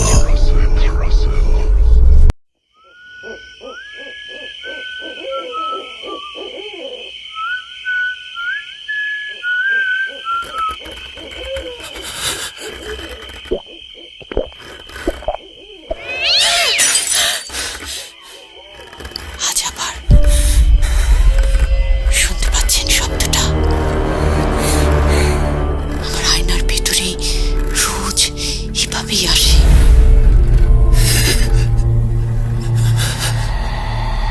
Voot.com with Russell. যেভাবে লেখা আছে আমি সেভাবেই শুরু করছি। লিখছেন, হ্যালো রাসেল ভাই, আমার পরিচয় গোপন রাখার অনুরোধ করছি। 2014 থেকে ভূত FM শুনে আসছি, এখন voot.com। এটা আমার প্রথম ইমেল। পড়ে শোনালে খুশি হব। বানানোর শব্দ চয়নে ভুল হলে আন্তরিকভাবে দুঃখিত। আপনি রিটাইপ করে নিতে পারেন, আর ঘটনা সিলেক্টেড হলে আমাকে জানাবেন। আমি জানি আপনি সবসময় ভালোর দলে থাকেন, তাই বেশি কিছু না বলে সরাসরি ঘটনায় চলে যাচ্ছি। অনাকাঙ্ক্ষিত ভুলের জন্য দুঃখিত। আগেই বলে রাখা ভালো, আমি লেখাপড়ার সুবাদে গোপালগঞ্জে আছি 6 মাস। আমার গ্রামের বাড়ি পিরোজপুর জেলার কোনো একটি জায়গায়। এসএসসির পরে আমি গোপালগঞ্জের একটি কলেজে পড়ছি। বলে রাখা ভালো, কলেজটা গোপালগঞ্জ শহর থেকে 12 কিলোমিটার দূরে অবস্থিত। আমি সহ আমার দুজন বন্ধু একই কলেজে থাকায় আমরা একটা মেসে উঠি। মেসটিতে ছিল 7টা রুম, 2 পাশে 4 বারান্দা যাতে 2 জন করে থাকে, আর মাঝে 3টা বড় রুম, 3 জন করে থাকে। অ্যাডজাস্ট রুম ছিল এগুলো। অ্যাডজাস্ট বললাম কারণ এই 7টা রুমে যে কোনো একটাই থাকলে কেউ সহজেই বাকি রুমগুলোতে যেতে পারত।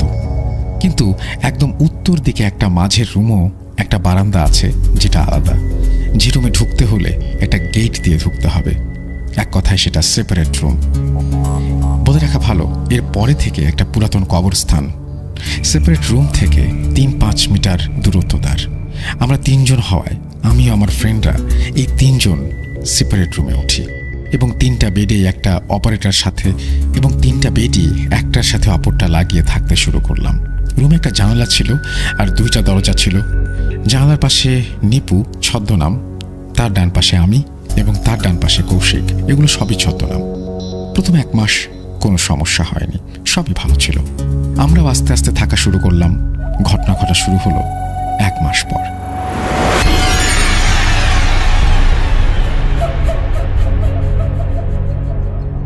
আমি আর কৌশিক রাত অবধি অনলাইনে গেমিং করতাম, কিন্তু নিপু কোনো গেমিং করতো না। নিপু মোটামুটি 12টা-1টার মধ্যে ঘুমিয়ে যেত। আমি মাঝে মাঝে শুনতে পেতাম আমাদের জানালার পাশে কেউ হাঁটাহাঁটি করছে। প্রথম ভাবতাম মনে হয় মেস মালিক, এটা নিয়ে বেশি ভাবতাম না। একদিন মেস মালিক বাসায় ছিল না। ওই দিন হাঁটাহাঁটির শব্দ। আমি নিজে নিজে বলছি, ওই যে আঙ্কেল হাঁটছে, হাঁটার সময় আর পায় না, 12টা-1টার দিকে হাঁটে। তখন আমার মনে পড়ল আঙ্কেল তো বাসায় নেই, তাহলে কে? আমার একটু ভয় ভয় লাগলো। পরে নিজেকে সান্ত্বনা দিয়ে বললাম হয়তো মেসের কোনো বড় ভাই হবে। ওই দিনের মতো ঘুমিয়ে পড়লাম। পরদিন বড় ভাইরা সবাইকে ডেকে একটা মিটিং করলো যে মেসের কারো কিছুতে কোনো সমস্যা হচ্ছে কিনা। এই সমস্ত ব্যাপার নিয়ে তারা জানতে চায়। তখন আমি কথায় কথায় বললাম যে আমার রুমের ওই দিকে 12টা-1টার দিকে হাঁটাহাঁটি করে কে যেন। তখন বড় ভাইরা সবাইকে জিজ্ঞাসা করলো। সবাই বললো তারা নাকি কেউ যায় না। পরে মেস মালিকের কাছেও জানানো হলো ব্যাপারটা, তারও উত্তর ছিল না। আমি কিছুটা ভয় পেয়ে যাই, কারণ পাশেই কবরস্থান, সবাই আমাদের বলল বাইরে একটা লাইট দিতে, চোরও হতে পারে। আমরা বাইরে একটা লাইট দিলাম। পরের 2 দিন তেমন কিছু নেই। এরপরে শুরু হলো আরও একটি আজব ঘটনা। মাঝরাতে শুরু হলো দরজা ও জানালায় নক করা। দরজায় 2 ও জানালায় 2টি করে ঢোকা একই সময়। এইসব আর কিছুই নিপু জানতো না, ও ঘুমিয়ে পড়তো। এসব বেশ কিছুদিন চলল, আর কিছুদিন পরে আপনা আপনি বন্ধ হয়ে গেল। কি শ্রোতা বন্ধু ভাবছেন ঘটনা এখানেই শেষ? এতক্ষণ তো রুমের বাইরের ঘটনা বললাম, এবার শুরু হলো রুমের ভেতরের ঘটনা। একদিন হঠাৎ নিপু ও কৌশিক দুজনেই বাসায় চলে গেল। আমি রুমে একা। কিছু চিন্তা না করে রাতের খাবার খেয়ে ঘুমাতে যাব, হঠাৎ দরজায় নক। আমি দরজা খুলে দেখি কেউ নেই। ভাবলাম কেউ ভয় দেখানোর জন্য নক করেছে। এটা ভেবেই যেই দরজা লাগাতে যাব তখন আমি একটা গরম বাতাস অনুভব করি। তাড়াতাড়ি দরজা লাগিয়ে শুয়ে পড়ি। ওই দিন আর কিছুই হয়নি। পরের দিন আমিও বাসায় চলে যাই, আর তারপরে 3 জন একসাথে আসি। তারপর আমি ও কৌশিক নিজেদের মধ্যে প্রায় অস্বাভাবিক কিছু ফিল করতে শুরু করি। মনে হতো আমরা বাদেও রুমে অন্য একজনের অস্তিত্ব আছে। আর তারপরে যা ঘটল তার জন্য আমরা কেউ প্রস্তুত ছিলাম না। সেই দিন কৌশিক বাসায় যায়, রুমে আমি আর নিপু। রাত আনুমানিক 2:30। নিপু অনেক আগেই ঘুমিয়ে গেছে, আর আমার মাত্র ঘুমের মতো তন্দ্রা মতো আসছিল। হঠাৎ নিপু চিৎকার করে ঘুম থেকে উঠে গেল আর আমাকে বলল, তাড়াতাড়ি লাইট জ্বালা। আমি ফোনের ফ্ল্যাশ লাইট জ্বালিয়ে দেই। বলে আমাকে থাপ্পড় কে মারছে। আমি রীতিমতো অবাক। আমি বললাম, আমি তো ঘুমিয়েছিলাম, তোর চিৎকারে উঠলাম। আমি ওর কানের দিকে তাকিয়ে দেখি বাচ্চাদের আঙুলের মতো ছোট ছোট আঙুলের ছাপ। আমার বুঝতে বাকি রইল না আমরা বাদে অন্য একজন আছে আমাদের এই রুমে। আমি ওকে আগের সব ঘটনা বললাম। তখন ও যা বলল তা শুনে আমি মুখের ভাষা হারিয়ে ফেলি। ও নাকি প্রতিনিয়ত স্বপ্নে দেখতো আমাদের রুমের বাইরে একটা ছোট মেয়ে দাঁড়িয়ে আছে। সে আমাদের রাগি রাগি গলায় বলছে, চলে যা, চলে যা এখান থেকে, না হলে সব মরবি। অনেকদিন রুমের ভেতরে আমার বেডে পড়ার টেবিলের উপর দাঁড়িয়ে এক নজরে ভয়ঙ্কর দৃষ্টিতে আমাদের দিকে তাকিয়ে আছে। আর কৌশিক এর মধ্যে বাসা থেকে চলে যায়। এরপরে আমরা বাসা চেঞ্জ করার সিদ্ধান্ত নেই। প্রিয় রাসেল ভাই, এই ছিল ঘটনা। জানি না কতটা ভয়ের। এটা আমার প্রথম ইমেল। অনাকাঙ্ক্ষিত ভুলের জন্য ক্ষমা প্রার্থী। পড়ে শোনালে ভালো লাগবে। ভালো থাকবেন আর আমাদের সুন্দর সুন্দর ঘটনা উপহার দেবেন। ভালো থাকবেন। ভূত.com আরও এগিয়ে যাক, এই বলে আমি শেষ করছি। থ্যাংক ইউ সো মাচ আপনার ঘটনার জন্য। আশা করছি এই ঘটনাটি যারা শুনছেন তাদেরও ভালো লেগেছে। আপনাদেরকে অনেক ধন্যবাদ ঘটনা পাঠানোর জন্য। আমরা চলে যাব আমাদের পরবর্তী ঘটনায়।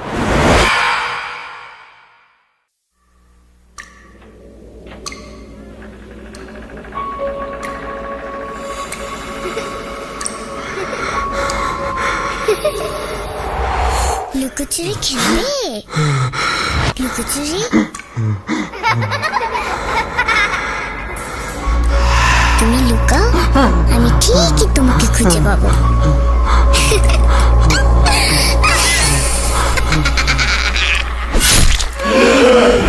Voot.com with Russell.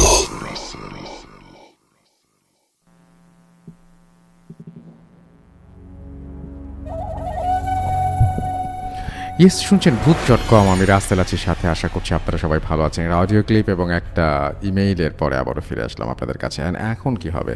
এখন হবে আরও একটা ইমেল। সুতরাং কথা না বাড়িয়ে সরাসরি ইমেইলে চলে যাচ্ছি। আপনারা টেক্সট করুন, আপনারা মেসেজ পাঠান, আপনারা কমেন্ট করুন ফেসবুকে, আপনারা কমেন্ট করুন স্বাধীনে, এবং আপনারা সঙ্গেই থাকুন এবং ইমেল পাঠিয়ে দিন russell.booth.com@gmail.com অ্যাড্রেসে। আমরা চলে যাব আমাদের পরবর্তী ঘটনায়। Spirit, be here with me.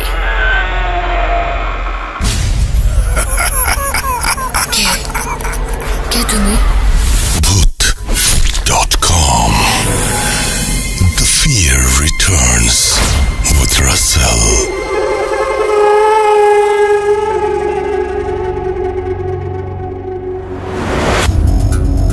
যেভাবে লেখা আছে আমি সেভাবেই পড়ছি। আসসালামু আলাইকুম রাসেল ভাই এবং প্রিয় লিসেনার্স। আপনি কেমন আছেন জিজ্ঞেস করব না, কারণ আমরা সবাই জানি আপনি সবসময় ভালোর দলে। শুরুতে রাসেল ভাই ক্ষমা চেয়ে নিচ্ছি, ব্যস্ততার কারণে স্টুডিওতে এসে ঘটনা শেয়ার করতে পারছি না। কতটুকু গুছিয়ে লিখতে পারছি জানি না। যদি কোনো ভুল ত্রুটি হয় তাহলে ক্ষমা করে দেবেন। আমার পরিচয়টা দিয়ে দিই। আমার নাম রুবাই হোসেন, পেশায় একজন অ্যাম্বুলেন্স ড্রাইভার। আমার বাসা ঝিনাইদহ জেলার কোটচাঁদপুর উপজেলায়। তারপর তিনি তার মোবাইল নাম্বার শেয়ার করছেন এবং তিনি বলছেন, আজ যে ঘটনাটা বলবো এটা আমার নিজের সাথে ঘটে যাওয়া একটি ঘটনা। ওই দিনটা আমি কোনোদিন ভুলতে পারবো না। আর বেশি কথা না বলে আমি ঘটনায় চলে যাচ্ছি।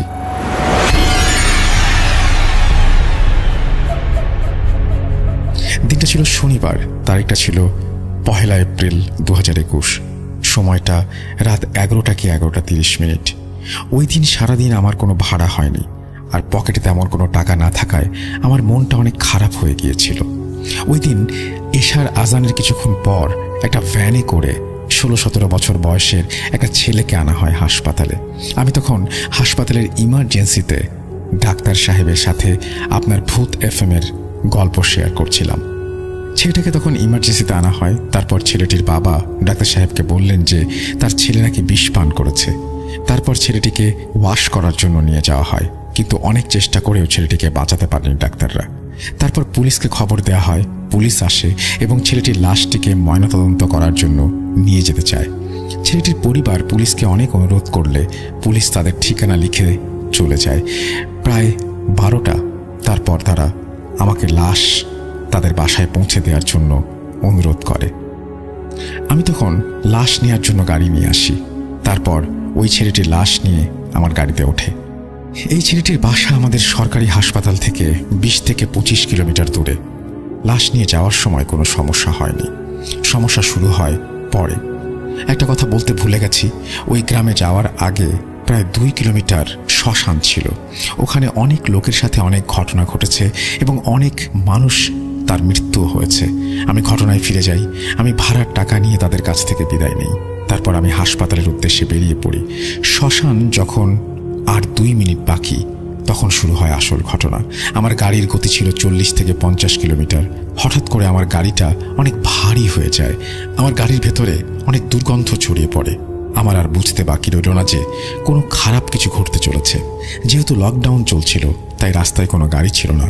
আমি তাড়াতাড়ি করে একটা গাড়ির ড্যাশবোর্ড থেকে আগরবাতি ধরাই। তারপর আমার গাড়ির পেছন থেকে একটা ভারী গলার আওয়াজ শুনতে পাই। কেউ একজন আমাকে বলে আমি নাকি তার ক্ষতি করেছি এবং এখন সে আমার ক্ষতি করবে। বলে রাখা ভালো, লাশ নিয়ে যাওয়ার সময় একজন হুজুর ছিলেন, তাই তিনি কোরআন তেলাওয়াত করছিলেন। আমি তখন কি করব বুঝতে পারছিলাম না, যেহেতু আমার এক হাতে আগরবাতি ছিল এবং ড্যাশবোর্ডের ওপরে একটা তসবিহ ছিল। এই তসবিহটা হুজুর দিয়েছিলেন আর বলেছিলেন, এটা তোমাকে অনেক বিপদ থেকে রক্ষা করবে আর আমি তোমার সাথে থাকবো। এই কথাটা শুনে আমি একটু অবাক হলাম। আমি কারণ জানতে চাইলে তিনি একটা হাসি দিয়ে চলে গেলেন। যাই হোক রাসেল ভাই, ওই জিনিসটা অনেক চেষ্টা করছিল, কিন্তু সে আমার কোনো ক্ষতি করতে পারেনি। তার চিৎকারে আমার কান ফেটে যাচ্ছিল। যখন শ্মশানটা প্রায় শেষ হয়ে যাবে তখন একটা ঠান্ডা এবং সুগন্ধযুক্ত বাতাস আসে এবং পুরো গাড়িটা সুগন্ধে ভরে যায় আর অনেক ধস্তাধস্তি শুরু হয়। এক পর্যায়ে আমার গাড়ির পেছনের বাম পাশের জানালার গ্লাস ভেঙে যায়। তারপর সেই কণ্ঠ বলে ওঠে, কাজটা ভালো করলি না, তোকে দেখে নেব। তার থেকে 4-5 মিনিট পর সেই হুজুর আমাকে ফোন করেন আর যা বললেন তা আমি বিশ্বাস করতে পারছিলাম না। তিনি বলেন, আর ভয় নেই, ও আর আসবে না। তুমি ঠিক আছো তো বাবা? তুমি নিশ্চিত থাকো, ও তোমার কোনো ক্ষতি করতে পারবে না। তারপর আমি হাসপাতালে পৌঁছে গাড়ি রেখে বাসায় চলে আসি। তারপর টানা 3 দিন আমার প্রচণ্ড জ্বর ছিল। সুস্থ হবার কিছুদিন পর আমি হুজুরের সাথে জানতে পারি, হুজুর বলেন, আমি জানতাম তুমি যাওয়ার সময়ও তোমার ক্ষতি করতে পারে, তাই আমার তসবিহটা তোমাকে দিয়েছিলাম এবং আমার একটা ছাত্রকে পাঠিয়েছিলাম, কিন্তু ওই জিনিসটা অনেক শক্তিশালী ছিল, তাই তাকে মারধর করে সে পালিয়ে আসে এবং আমাকে বলে আমি আর দেরি না করে আমার গুরুকে ডাকি এবং তোমাকে সাহায্য করতে বলি এবং তিনি আমার অনেক ছাত্র নিয়ে তোমাকে সাহায্য করে। রাসেল ভাই, ওই দিন ওই হুজুর যদি না থাকতেন তাহলে বাঁচতে পারতাম না। তারপর তিনি কিছু তদবির দেন, সেগুলো আমি এখনো পালন করি। রাসেল ভাই, এই ছিল আমার জীবনে ঘটে যাওয়া ঘটনা। আশা করি আপনাদের ভালো লেগেছে। ভালো লাগলে শেয়ার করবেন। আর আমার কাছে আরও ঘটনা আছে, এই ঘটনা সিলেক্টেড হলে পাঠাবো। সবাই ভালো থাকবেন। আসসালামু আলাইকুম। এই বলে তিনি তার ঘটনা শেষ করেছেন। Thank you very much. আপনার ঘটনার জন্য আপনাকে অসংখ্য ধন্যবাদ। আশা করি লিসনার্স আপনাদেরও এই ঘটনাটি ভালো লেগেছে। একটা কথা বলে রাখি যে হুজুর থাকা ব্যাপারটা আমিও প্রথমে একটু কনফিউজ ছিলাম যে হুজুর কি থেকে গিয়েছিলেন কিনা, মানে লাশ যেভাবে তিনি লিখেছেন মনে হচ্ছিল যে লাশ রেখে আসার পরে হুজুর গাড়িতে ছিলেন না, হুজুর দূর থেকেই তাকে সাহায্য করেছিলেন, সেটা আমি পরে বুঝতে পারি। যাই হোক, আপনাদের কাছে যাদের ঘটনা রয়েছে তারা আমাদেরকে ঘটনা পাঠান। আমাদের অ্যাড্রেস হচ্ছে russell.booth.com@gmail.com। আপনাদের ঘটনার অপেক্ষায় থাকলাম এবং আশা করছি খুব জলদি আপনারাও ঘটনা পাঠিয়ে দেবেন এবং আপনাদের ঘটনাও আমরা ঠিক এইভাবেই পড়ে শোনাবো। থ্যাংক ইউ ভেরি মাচ আমাদের সাথে থাকার জন্য, আমাদেরকে ঘটনা পাঠানোর জন্য, আমাদেরকে সাহস জোগাবার জন্য। আমরা চলে যাব আমাদের পরবর্তী ঘটনায়।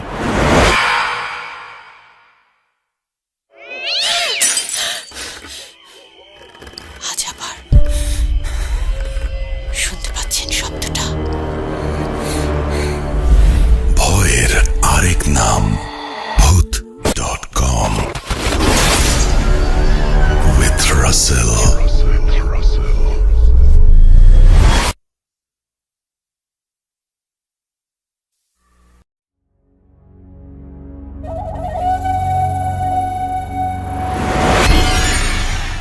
Welcome back. আপনাদের সবাইকে স্বাগত জানাচ্ছি আমি রাসেল। আশা করছি আপনারা সবাই ভালো আছেন এবং ভালোর দলে আছেন। এবং আজকে আমাদের 167তম এপিসোড চলছে। আমি রাসেল আছি আপনাদের সাথে। আজকে চমৎকার কিছু অডিও ক্লিপ এবং আমাদের যারা মডারেটর রয়েছেন এবং স্টোরি টেলার রয়েছেন তারা পর্যন্ত প্রশংসা করছিলেন। দে আর রেগুলার স্টোরি টেলার, বাট তাদের কাছেও এইটা খুব বেশি ভালো লেগেছে। তো আমরা আজকে আমাদের শেষ ঘটনাটা এখন আপনাদের শোনাতে চাই। It's going to be a long story by Sohag. চমৎকার একটা অডিও ক্লিপ, চলুন আমরা কথা না বাড়িয়ে শুনে আসি, সাথেই থাকুন।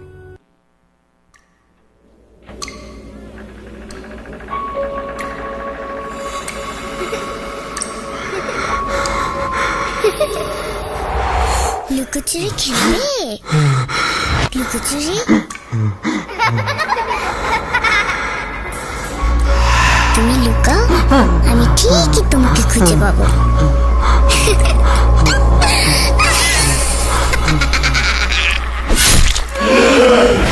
booth.com with Russell. আসসালামু আলাইকুম রাসেল ভাই, আশা করি ভালো আছেন। আমি সোহাগ, ফিজিওথেরাপিস্ট পেশায়। সো আমি আসলে আমার জীবনের ঘটে যাওয়া একটা ঘটনা শেয়ার করতে চাচ্ছি আজকে। আমি বলে রাখি, আমি আগে রেগুলারলি ভূত এফএম শুনতাম। তো ভূত এফএম বন্ধ হয়ে যাওয়ার পর এখন ভূত.com-এর সাথে সবসময় না থাকতে পারলেও মাঝে মাঝে শোনার চেষ্টা করি, যেহেতু কর্মব্যস্ততার কারণে সময় পাই না।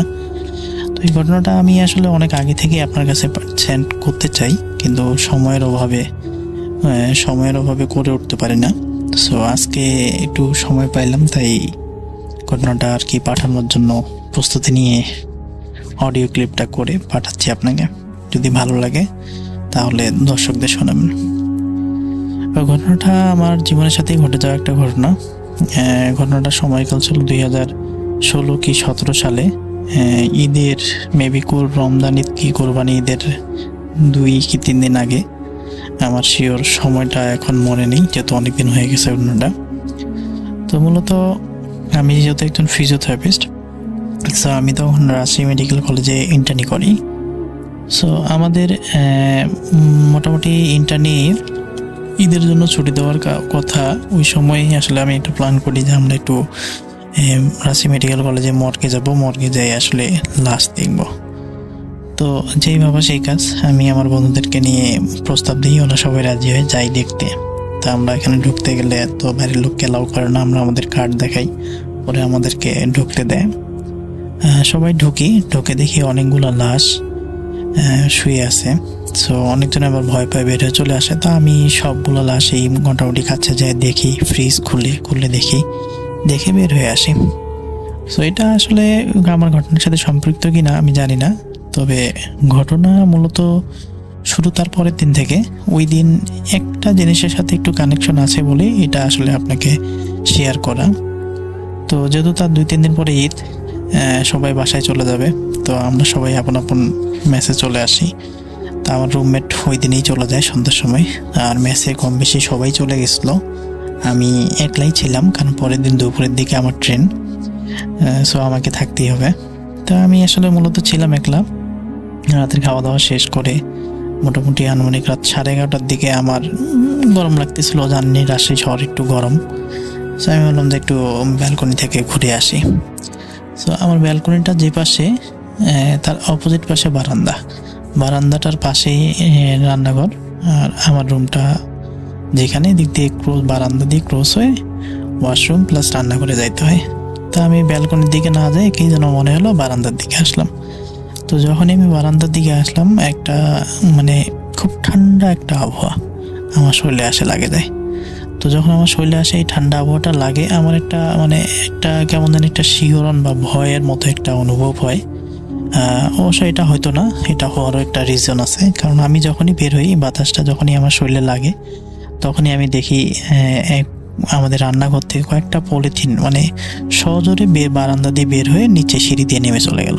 একটা মানুষ যেভাবে নামে আর কি, গলি দিয়ে নেমে চলে যায়, ঠিক ওই রকমভাবে কয়েকটা পলিথিন চলে গেল। তো এটা একটু ভয় কিনা জানি না, তবে আমার কাছে একটু উইয়ার্ড লাগছে, এই জন্য আসলে মূলত কথা বলা। তো ওই দিন রাত্রেবেলা আমি চলে আসি রুমে, এই ঘটনার পরে রুমে এসে ঘুমাই যাই। তাই ওই দিন আর কোনো সমস্যা নেই। সকালে উঠে ফ্রেশ হয়ে খাওয়া দাওয়া করে সব কিছু ব্যাগটে গুছে দুপুরের দিকে আমি ট্রেনে উঠে আমি, যেহেতু আমার বাসা দিনাজপুর, আমাকে তখন দিনাজপুরের কোনো ট্রেন ছিল না রাজশাহীর সাথে, নীলফামারী চিলাহাটির দুটো ট্রেন ছিল, তিতুমির বরেন্দ্র। সো আমি দুপুরের ট্রেনটাতে উঠে সৈয়দপুরে এসে পৌঁছাই। তো সৈয়দপুরে যখন পৌঁছাই তখন আনুমানিক রাত 10:30 বাজে।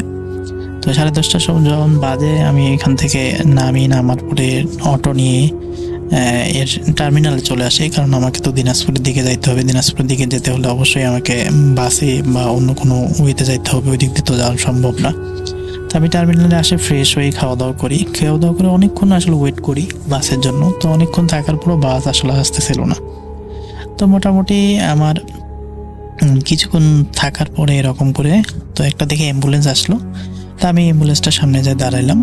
তো মেইনলি আমি অ্যাম্বুলেন্সকে জিজ্ঞাসা করি নাই যে অ্যাম্বুলেন্স কোথায় যাবে। তো অ্যাম্বুলেন্স ড্রাইভার ব্রেক করে আমাকে বললো যে মামা যাবেন নাকি। তাই আমি বললাম যে হ্যাঁ যাবো, আপনি কোন দিকে যাবেন?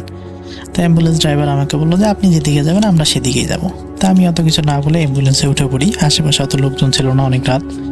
তবে সময়টা একটু শীতকালীন সময়, একটু হালকা ঠান্ডা ভাবের সময় ছিল আর কি। তো আমি আসলে উঠে পড়ি, যেখানে লাশ শোয়া অ্যাম্বুলেন্সের ওইখানে যাই বসি। ওইখানে বসার পরে এখন আমি অ্যাম্বুলেন্স ড্রাইভারকে বলে যে আমি বীরগঞ্জের ওই পাশে যাব বলে মোবাইলটা বের করে টাইম দেখি মোটামুটি রাত 11:40 কি 45 এরকম হবে টাইমটা। তো দেন আমি যখন দেখলাম এরকম হয়, তো দিনটা ছিল কিন্তু শুক্রবারের দিন। আমি যত ভূত এবং শুনতাম অ্যাপস দিয়ে। সো আমি আসলে ডাটা কানেকশন অন করে ভূত এফএম চালু করি, রেডিও 4 দিয়ে। চালু করার পর দেখি যে আসলে এখনো চালু হয়নি, লেট আছে। তো আমি ফোনটা আবার অফ করে পকেটে রাখি একটু তন্দ্রায় যাই, একটু চোখ বন্ধ করলে একটু তন্দ্রা টাইপের মতো চলে আসে আমার। তা আমি তন্দ্রায় যাওয়ার পর কিছুক্ষণ পরে আমাকে ড্রাইভার হঠাৎ করে বলে যে মামা নামো। তা আমি বললাম যে নামবো মামা? কয় হ্যাঁ নামো, চলে আসছি। তা আমি বললাম যে চলে আসছি এত তাড়াতাড়ি? তো বললো যে হ্যাঁ চলে আসছি। তা আমি আসলে নামে দেখি যে আসলেই চলে আসছি। তো একটা জিনিসে অবাক করার বিষয়, আমি আসলে আমাদের যে বাসাটা সেটা হচ্ছে বীরগঞ্জ থেকে কবিরাজহাট বাজার, কবিরাজহাটের পর একটা জায়গা আছে ওটাকে হঠাৎ পাড়া বলে, আমি ওইখানে নামবো। কিন্তু আমি ড্রাইভারকে বলি নাই যে আমি হঠাৎ পাড়াতেই নামবো, কারণ আমি ওকে বলছি বীরগঞ্জ পর্যন্ত, তারপরের জায়গাগুলোর কথা কিন্তু বলিনি। কিন্তু ড্রাইভার আমাকে ঠিক হঠাৎ পাড়া যখন নিয়ে আসে ওইখানে নিয়ে এসে নামাই দিছে। তা আমি এই জিনিসটা আমার উইয়ার্ড লাগছে। তা আমি তো ড্রাইভারকে বলি নাই, ড্রাইভার জানলো কিভাবে? সো আমি যখন নামার পরে মানি ব্যাগ বের করে এখন টাকা দেওয়ার জন্য ফ্ল্যাশ বের করবো, এই জন্য মোবাইলটা হাতে নিলাম। মোবাইলটা হাতে নিয়ে দেখি যে তখন এখনো 12টা বাজতে প্রায় 3-4 মিনিট বাকি আছে। তা আমি একটু অবাক হয়ে গেলাম, তো কী ব্যাপার, এত তাড়াতাড়ি কীভাবে আসা সম্ভব? তো এর মাঝখানে আমার বাবা ফোন দেয়, আমার আব্বু ফোন দেওয়ার কারণে আমি আসলে অতটা জিনিস আমলে নেই না। পরে আমি আব্বু ফোন দিয়ে বললো যে বাবা তুমি কোথায়? তাই বললাম যে আব্বু আমি চলে আসছি এখানে, আমি চলে আসতেছি। আব্বু আবার বললো আমাকে যে মোটরসাইকেল নিয়ে আসবো নাকি। তাই বললাম যে থাক, আসতে হবে না, আমি চলে যাবো। কারণ আমার আব্বু একটু অসুস্থ ছিল, আমি চাচ্ছিলাম না এত রাতে আর কি আব্বুকে একটু কষ্ট দিতে। পরে আমি অ্যাম্বুলেন্স ড্রাইভারকে মানিব্যাগ থেকে বের করে 50 টাকা দিই। পরে অ্যাম্বুলেন্স ড্রাইভার টাকাটা না নিয়ে আমাকে বললো যে থাক, লাগবে না মামা, আপনি ডাকে দেন বলে গাড়ি স্টার্ট দিয়ে চলে যায়। সো গাড়ি স্টার্ট দিয়ে যখন চলে যায়, তো আমি একটু অবাক হয়ে যাই। পরে আমি অত কিছু চিন্তা মনে করে আমার বাসায় যাওয়ার পথে রওনা হই। তা আসলে মূলত জায়গাটার বিবরণ দিয়ে দিই। মূল ঘটনা শুরু হয় তখন থেকেই। মানে যেখানে নামছিলাম হঠাৎ পড়া, এখান থেকে আমার গ্রামের বাসা যেতে মোটামুটি 2 কিলো সামথিং রাস্তা হবে। সো প্রথম 1 কিলো রাস্তা ফাঁকা থাকে, ফাঁকা থাকার পর কিছু বাড়ি থাকে, এই বাড়ির পরে আবার 1 কিলো রাস্তার একটু কম ফাঁকা হবে, তারপরে আমাদের গ্রাম আর কি।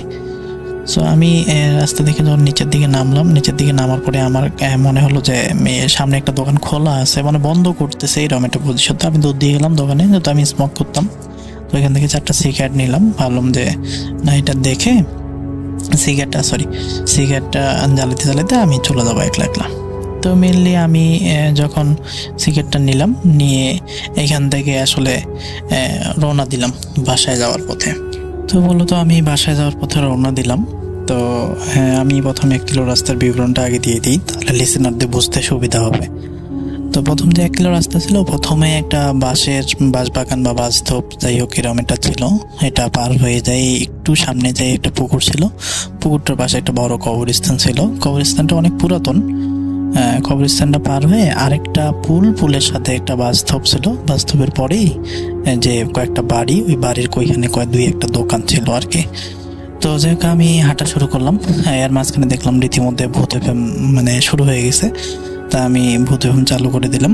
আরেকটা জিনিস বলে রাখা ভালো যে আমার কিন্তু সাথে ওই সময়টাতে একটা ব্যাগ ছিল, ব্যাগের মধ্যে একটা শার্ট, একটা প্যান্ট আর হচ্ছে একটা ল্যাপটপ ছিল। তো মূলত আমার 2টা অ্যান্ড্রয়েড ফোন ছিল সাথে। তো 2টা অ্যান্ড্রয়েড ফোন থাকার কারণে আমি একটা দিয়ে ফ্ল্যাশ আর একটা দিয়ে ভূত এফএম শুনতেছিলাম। তো দিয়ে যাচ্ছিলাম আর সিগারেট জ্বালালাম, একটা সিগারেট জ্বালায় প্রথম বাস্তবটা পার হয়েছে আর কি। কিছুটা রাস্তা পার হয়ে প্রথম বাস্তব আসলাম। প্রথম বাস্তবটা পার হয়ে একটু সামনে আসতে আমার শরীরে একটা ঠান্ডা একটা আবহাওয়া লাগে আর কি। ঠান্ডা আবহাওয়া বলতে লাইক ওই যে আগের দিন রাত্রেবেলা যে আবহাওয়াটা আমার এই যে ব্যালকনিতে বারান্দাতে লাগছিল, ঠিক ওই রকম একটা আবহাওয়া আমার শরীরে আসে লাগে। তো যাই হোক লাগার পরে আমার গাটা একটু সমসম করে উঠে আর কি। তো যাই হোক আমি অত পাত্তা দিই না। তো তারপরে আমি হাঁটতে থাকি, হাঁটতে একটু সামনে, মানে বাস্তব থেকে একটু সামনে 20-30 পা সামনে যাই, আমি পিছন দিক থেকে একটা শব্দ শুনতে পাই, খট খট খট এরকম একটা শব্দ শুনতে পাই। তো আমি প্রথমে ভাবলাম হয়তো মানে বাড়িতে মানে পিছন দিক থেকে হয়তো কোনো ভ্যান আসতেছে। তো ভ্যানের কথা ভাবে আমি ভালোই হলো, ভ্যান আসতেছে, তাহলে আমি ভ্যানে করে যাইতে পারবো, হাঁটে যাইতে হবে না। সো এই মনে করেই আসলে মূলত আমি পিছনের দিকে তাকাই, কিন্তু পিছনের দিকে তাকাই মূলত আমি একদম পুরা অবাক হয়ে যাই যে পিছনে তো কোনো ভ্যান নাই, পিছনে কোনো ভ্যান নাই, কিন্তু আমার ঠিক 1.5 হাত দুইটা কুকুরগুলো ছিল মোটামুটি মানে একদম ফুল সাদা, শিয়ালের মতো একটু লম্বা হবে কুকুর, মানে স্বাভাবিক যে কুকুরের থেকে একটু লম্বা, আর পুরা বডি আর কি সাদা, আর চোখগুলো জল করতেছে, মানে লাল যে জল করতেছে তা না, একটু জল করতেছে, মানে রাত্রেবেলা পশুদের চোখের দিকে যেরকম ফ্লাশ ধরলে জল করে এরকম জল করতেছিল। তা আমি প্রথমে আসলে অতটা গুরুত্ব দিইনি, আমি কুকুরই তো লাইক এটা ব্যাপার না। তো আমি আসলে আমার মতো করে হাঁটতেছিলাম। তা হাঁটতে আমি যখন পুকুর পাড়ের কাছাকাছি চলে আসি, তো পুকুর পাড়ের কাছাকাছি যখন চলে আসি তখন দেখি যে শব্দটা আসতেইছে, প্লাস আমি আবার পিছনের দিকে তাকাই, এখন ঠিক দেখি যে আমার 1.5 হাত দূরে 2টা কুকুর, 2 পাশে, ডান পাশে একটা বাম পাশে একটা, আমার দিকে তাকায়, মানে এমন একটা দৃষ্টি নিয়ে আসে, মানে এই বুঝে আমাকে কামড় দিবে বা খেয়ে ফেলবে এরকম একটা পরিবেশ। সো আমি আরেকটা জিনিস লক্ষ্য করলাম, তখন কুকুরের চোখ 2টা জল করতেছিল, এইরকম না একদম অন্ধকারের মধ্যে লাল হয়ে আছে, মানে লাল হয়ে জল করতেছিল, লাইক মনে যে চোখের মধ্যে দিয়ে রক্ত পড়ে গেলে এটা যেরকম হয় ঠিক এরকম হয়। তা আমি এরকম দেখার পরে রীতিমতো ভয় পেয়ে যাই। ভয় পাওয়ার যাওয়ার কারণে আমি তাড়াতাড়ি করে ভূত এফএম অফ করে দিই।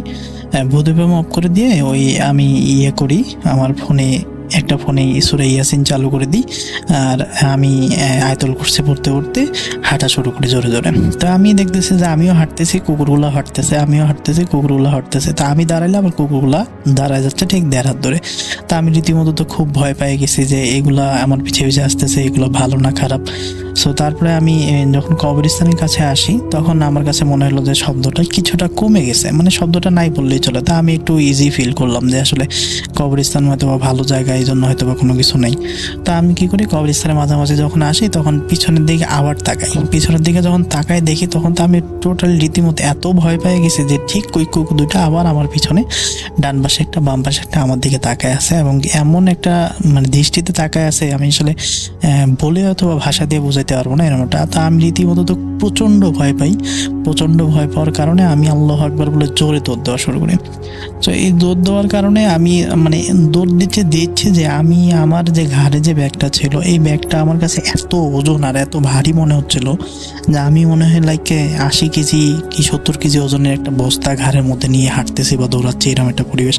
কিন্তু আমি বুঝতে পারতেছিলাম না আমার ব্যাগে যে ওজন, সেই ওজন তো এত বেশি ওজন হওয়ার কথা না, কারণ আমার ব্যাগে শুধু একটা ল্যাপটপ, 2টা কাপড়, এতটুকুই ছিল, আর বেশি কিছুই ছিল না। তাও এত ভারী কেন লাগতেছে? তো আমি এত দ্রুত জোরে দৌড়ে আসার চেষ্টা করতেছি, মানে আমার রাস্তাটা মনে হয় আগাচ্ছে না, এরকম একটা অবস্থা। তো যাই হোক, আমি আর পিছনের দিকে তাকাই নেই। শব্দটা আসতেছে কিনা আমি অতটা বুঝতে পারিনি, কারণ আমি তো দৌড়াচ্ছিলাম। তো দৌড়াইতে এক পর্যায়ে আমি ওই মোটামুটি যে 1 কিলো রাস্তার যে বাড়িগুলোর সামনে কিন্তু একটা পুল আর একটা বাস্তব ছিল। আমি ওইখানে আসার পরে আমার মনে হয় যে আমি একটু পিছনে তাকায় দেখি। সো আমি পিছনে তাকায় যখন আবার দেখার পরে দেখতেছি সেম লাইক একই রকমভাবে 1.5 হাত দূরে 2টা কুকুর 2 পাশে আমার দিকে তাকায় আছে সেম দৃষ্টিতে। তো রীতিমতো তো আমি প্রচণ্ড ভয় পাই। তারপরে আমি ওদের দিকে মোবাইলের ফ্ল্যাশটা ধরে পিছনের দিকে ঘুরে, মানে ওদের দিকে তাকায় পিছনের দিকে পিছাইতে আমি ওই বাড়িগুলোর যে এই দোকানগুলো আছে ওইখানে চলে আসি। তো ওইখানে চলে আসার পরে তারপরে তো ওই কুকুরগুলোকে দেখতে পাই না। তা আমার কাছে মনে হয় যে ওইখানে একটু দাঁড়াই আর কি। ওইখানে 4টা রাস্তা ছিল, 4টা রাস্তার মধ্যে একটা রাস্তা দিয়ে তো আমি আসলামই, আর 2টা রাস্তা দিয়ে বাইরে গেল, আর একটা রাস্তা আমার গ্রামের রাস্তা। 2টা রাস্তা দিয়ে আমার বাসায় যাওয়া যায়, তার মধ্যে একটা রাস্তা দিয়ে একটু শর্টকাট হয়, একটা রাস্তা দিয়ে একটু ঘোরা হয়। তা আমি আসলে মূলত ওইখানে দাঁড়াই আসলে দেখি যে কুকুরগুলো আসলে কোন দিকে যাবে, কারণ আমি ভাবতেছিলাম যে কুকুরগুলো যে রাস্তায় যাবে তারা অপোজিট পাশের রাস্তা দিয়ে আমি বাসায় যাব। এই জন্য আমি এখানে একটা দোকানে দাঁড়াই। কিন্তু বলে রাখা ভালো যে অনেক রাত হওয়ার কারণে ওইখানে আসলে মূলত কোনো ছিল না, দোকান খোলা ছিল না, কোনো লোকজন ছিল না। আমি আরেকটা জিনিস ভাবি যে ওই রাস্তাটার পাশেই, মানে ওই বাড়িগুলোর পাশে আমার ফুপুর বাসা। যদি কুকুরগুলো খুব খারাপ কিছু হয় তাহলে আমি আমার ফুপুর বাসায় রাতে থাকে, পরের দিন সকালে বাসায় যাব। তো আমি এখানে একটা সিগারেট জ্বালার পরে মোটামুটি প্রায় 15 থেকে 20 মিনিটের মতো এখানে বসেছিলাম। দেখি যে না, কোনো কিছু নেই। তো কোনো কিছু না থাকার কারণে আমি ভাবলাম যে যাক, এখন মধ্যে সব কিছু ইজি হয়ে গেল, আর কোনো সমস্যা নেই। তা আমি আবার আস্তে ধীরে সুস্থে হাঁটা শুরু করলাম। তো বাড়িগুলো পার হয়ে আসে, আমি পরবর্তীতে যে 1 কিলো রাস্তা এটা বর্ণনা দিয়ে দিই। এর মাঝখানে 1/2 কিলোর একটু বেশি জায়গা ফাঁকা, তারপরে আমাদের গ্রাম। এই 1/2 কিলোর যে ফাঁকা জায়গার মাঝখানে একটা পুল ছিল, পুলের কাছে একটা কালী মন্দির ছিল। তা আমি বাড়িগুলো পার হয়ে কিছু দূর আসি, নর্মালি কোনো সমস্যা নেই। কিন্তু কিছু দূর পার হয়ে যখনই কালী মন্দিরের কাছাকাছি চলে আসছি, তখনই আমার পিছন দিক থেকে এত শব্দ আর এত হয়, মানে বাতাস হয়। রাস্তার 2 পাশে ইউক্যালিপটাস গাছ ছিল, গাছগুলো মানে ভাঙে যাচ্ছে, ঝড় উঠছে, মানে ঘূর্ণিঝড় টাইপের আর কি, এত বাতাস আর ঝড়। সো আমি ওইখানে বুঝতে পারি যে হয়তো বা এখানে আরও খারাপ কিছু হতে পারে।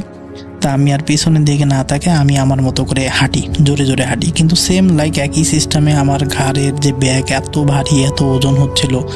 সো এই ওজন আমি আসলে নিতে পারতেছি না, হাঁটতে পারতেছি না, আমার পা ব্যথা করতেছে, এরকম একটা পরিবেশ। তারপরেও আমি হাঁটি আয়তল করছি, পড়তে হাঁটতে থাকি কোনো রকম কষ্ট করে আমি ব্রিজটা পার হয়ে আসি, কালী মন্দিরটা পার হয়ে কিছু দূর আসার পরে আমি তাও পিছনের দিকে তাকাই না, কারণ আমার তখন মনে পড়ে যায় যে পিছনের দিকে বারবার তাকালে ক্ষতি হয়।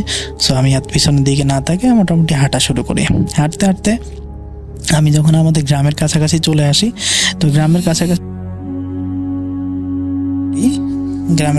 আসার পরেই আমি পিছনের দিকে আবার তাকাই। তো পিছনের দিকে আমি যখন আবার তাকাই, তো এই তাকানোর পরে আমি দেখি যে কুকুরগুলো, 2টা কুকুর আমার থেকে এখন কিছুটা দূরে, ওই সেম কুকুর। আমি যখন বাড়িগুলোর কাছাকাছি চলে আসি তখন দেখি আমার দিকে তাকায় আছে, আমার রাগী একটা ভাব, মানে খুব রাগ নিয়ে এরকমভাবে আমার দিকে 2জনে তাকায় আছে, মানে আমাকে এই বুঝে পাইলে খায় ফেলবে, মারে ফেলবে, এরকম একটা পরিবেশ। তো যে কালারের মধ্যে আমি ওইটুকু রাস্তা চলে আসি। তারপরে তো মোটামুটি আমার বাসা কাছেই হয়, 1/2 কিলোর মতো রাস্তা। ওই জায়গাটা আমি মোটামুটি 5 থেকে 10 মিনিটের মধ্যেই চলে আসি। তো বাসায় আসি। আমি বাসায় আসার পরে আমার তো শরীরে প্রচণ্ড মানে ঘাম, মানে এত শীতের মধ্যেও, মানে হালকা যে শীত ছিল শীতের মধ্যে আমি ঘামে একদম, আমার জিন্স প্যান্ট পরা ছিল, জিন্সের প্যান্ট একদম টোটালি ভিজে গেছে। এরকম একটা মনে হয় যে আমি পুকুর থেকে ডুব দিয়ে উঠলাম খালি এইমাত্র, এরকম একটা পরিবেশ। তো আমি বাসায় আসলাম, বাসায় আসার সঙ্গে সঙ্গে আব্বু আমাকে বকতেছিল যে এতক্ষণ ধরে কোথায় ছিল, ফোন দিলাম তোমাকে, ফোন নাম্বার বন্ধ। তো আমি আর কিছু বললাম না, কিছু না বলার পরে আমি ফ্রেশ হলাম। ফ্রেশ হয়ে আসে আমি ফোনটা হাতে নিয়ে দেখলাম তখন বাজে অ্যারাউন্ড 2:35। তা আমি একটু অবাক হয়ে গেলাম যে আমি এইটুকু রাস্তা, মানে 2 কিলো সামথিং রাস্তা আসতে আমার 2 ঘন্টা 35 মিনিটের মতো সময় লাগলো, অথচ আমার এই রাস্তাটা আসতে সর্বোচ্চ সময় লাগলে 30 মিনিট সময় লাগতে পারে বা 40 মিনিট সময় লাগতে পারে, এত বেশি সময় তো লাগার কথা না। আর একটা যেটা বিষয় হচ্ছে যে অ্যাম্বুলেন্সটি আমি যা আসলাম 15 থেকে 18 মিনিটের বা 12 থেকে 15 মিনিটের মধ্যে, এটা আসলে যেখানে কম করে হলো মোটর সাইকেলে হোক বা বড় বাসেই হোক অ্যাম্বুলেন্সেই হোক 40 মিনিটের আগে তো আসা কখনোই সম্ভব না, প্রায় 65-70 কিলো রাস্তা। সো আমি আসলে জানি না ওই অ্যাম্বুলেন্স ড্রাইভার কে ছিল আর এই কুকুরগুলা কে ছিল, আমি আসলে বুঝে উঠতে পারি না এটা ভৌতিক কিনা আমি জানি না, তবে আমার লাইফের একটা মানে কালো অধ্যায় হিসেবে এটা আছে। যাই হোক, পরবর্তীতে আমার শরীর আমি করি, ফ্রেশ হয়ে খাওয়া দাওয়া করে ঘুমাই যাই। পরের দিন সকালবেলা আম্মুর কাছে শেয়ার করি, একটু পানি পড়া নিয়ে আসে দেয়, আম্মু পানি পড়া খায়নি। ইনশাল্লাহ আল্লাহর মতো এখন পর্যন্ত সুস্থ আছি, তার কোনো সমস্যা আমার এখন পর্যন্ত হয়নি। যাই হোক, রাসেল ভাই যদি ঘটনাটা ভালো লাগে তাহলে লিসেনারদের শোনাবেন আর আমার জন্য দোয়া করবেন যেন আল্লাহ যেন এরকম বিপদ আর কাউকে না দেয়। তো আমার কাছে আরও কিছু ঘটনা আছে, যদি ভালো লাগে আমি আস্তে আস্তে সময় করে আরও পাঠাবো ঘটনাগুলো। আল্লাহ হাফিজ, আসসালামু আলাইকুম।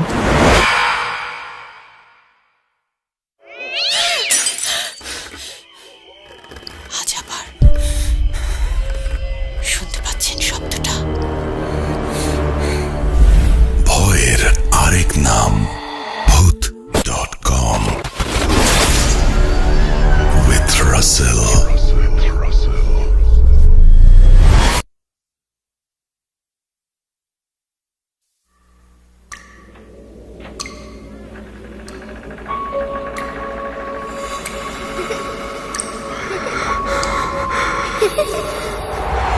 লুকোচুরি খেলবে? লুকোচুরি তুমি লুকাও, আমি ঠিকই তোমাকে খুঁজে পাবো।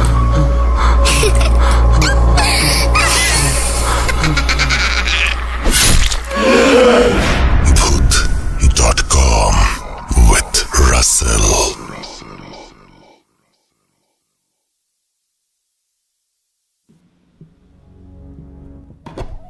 Welcome back. তো এই ছিল আমাদের আজকের ভূত.com। আশা করছি আপনাদের সবার ভালো লেগেছে। যদি ভালো লাগে, এতটুকু ভালো লাগে আমাদের অবশ্যই জানাবেন। Thank you very much. আল্লাহ হাফেজ।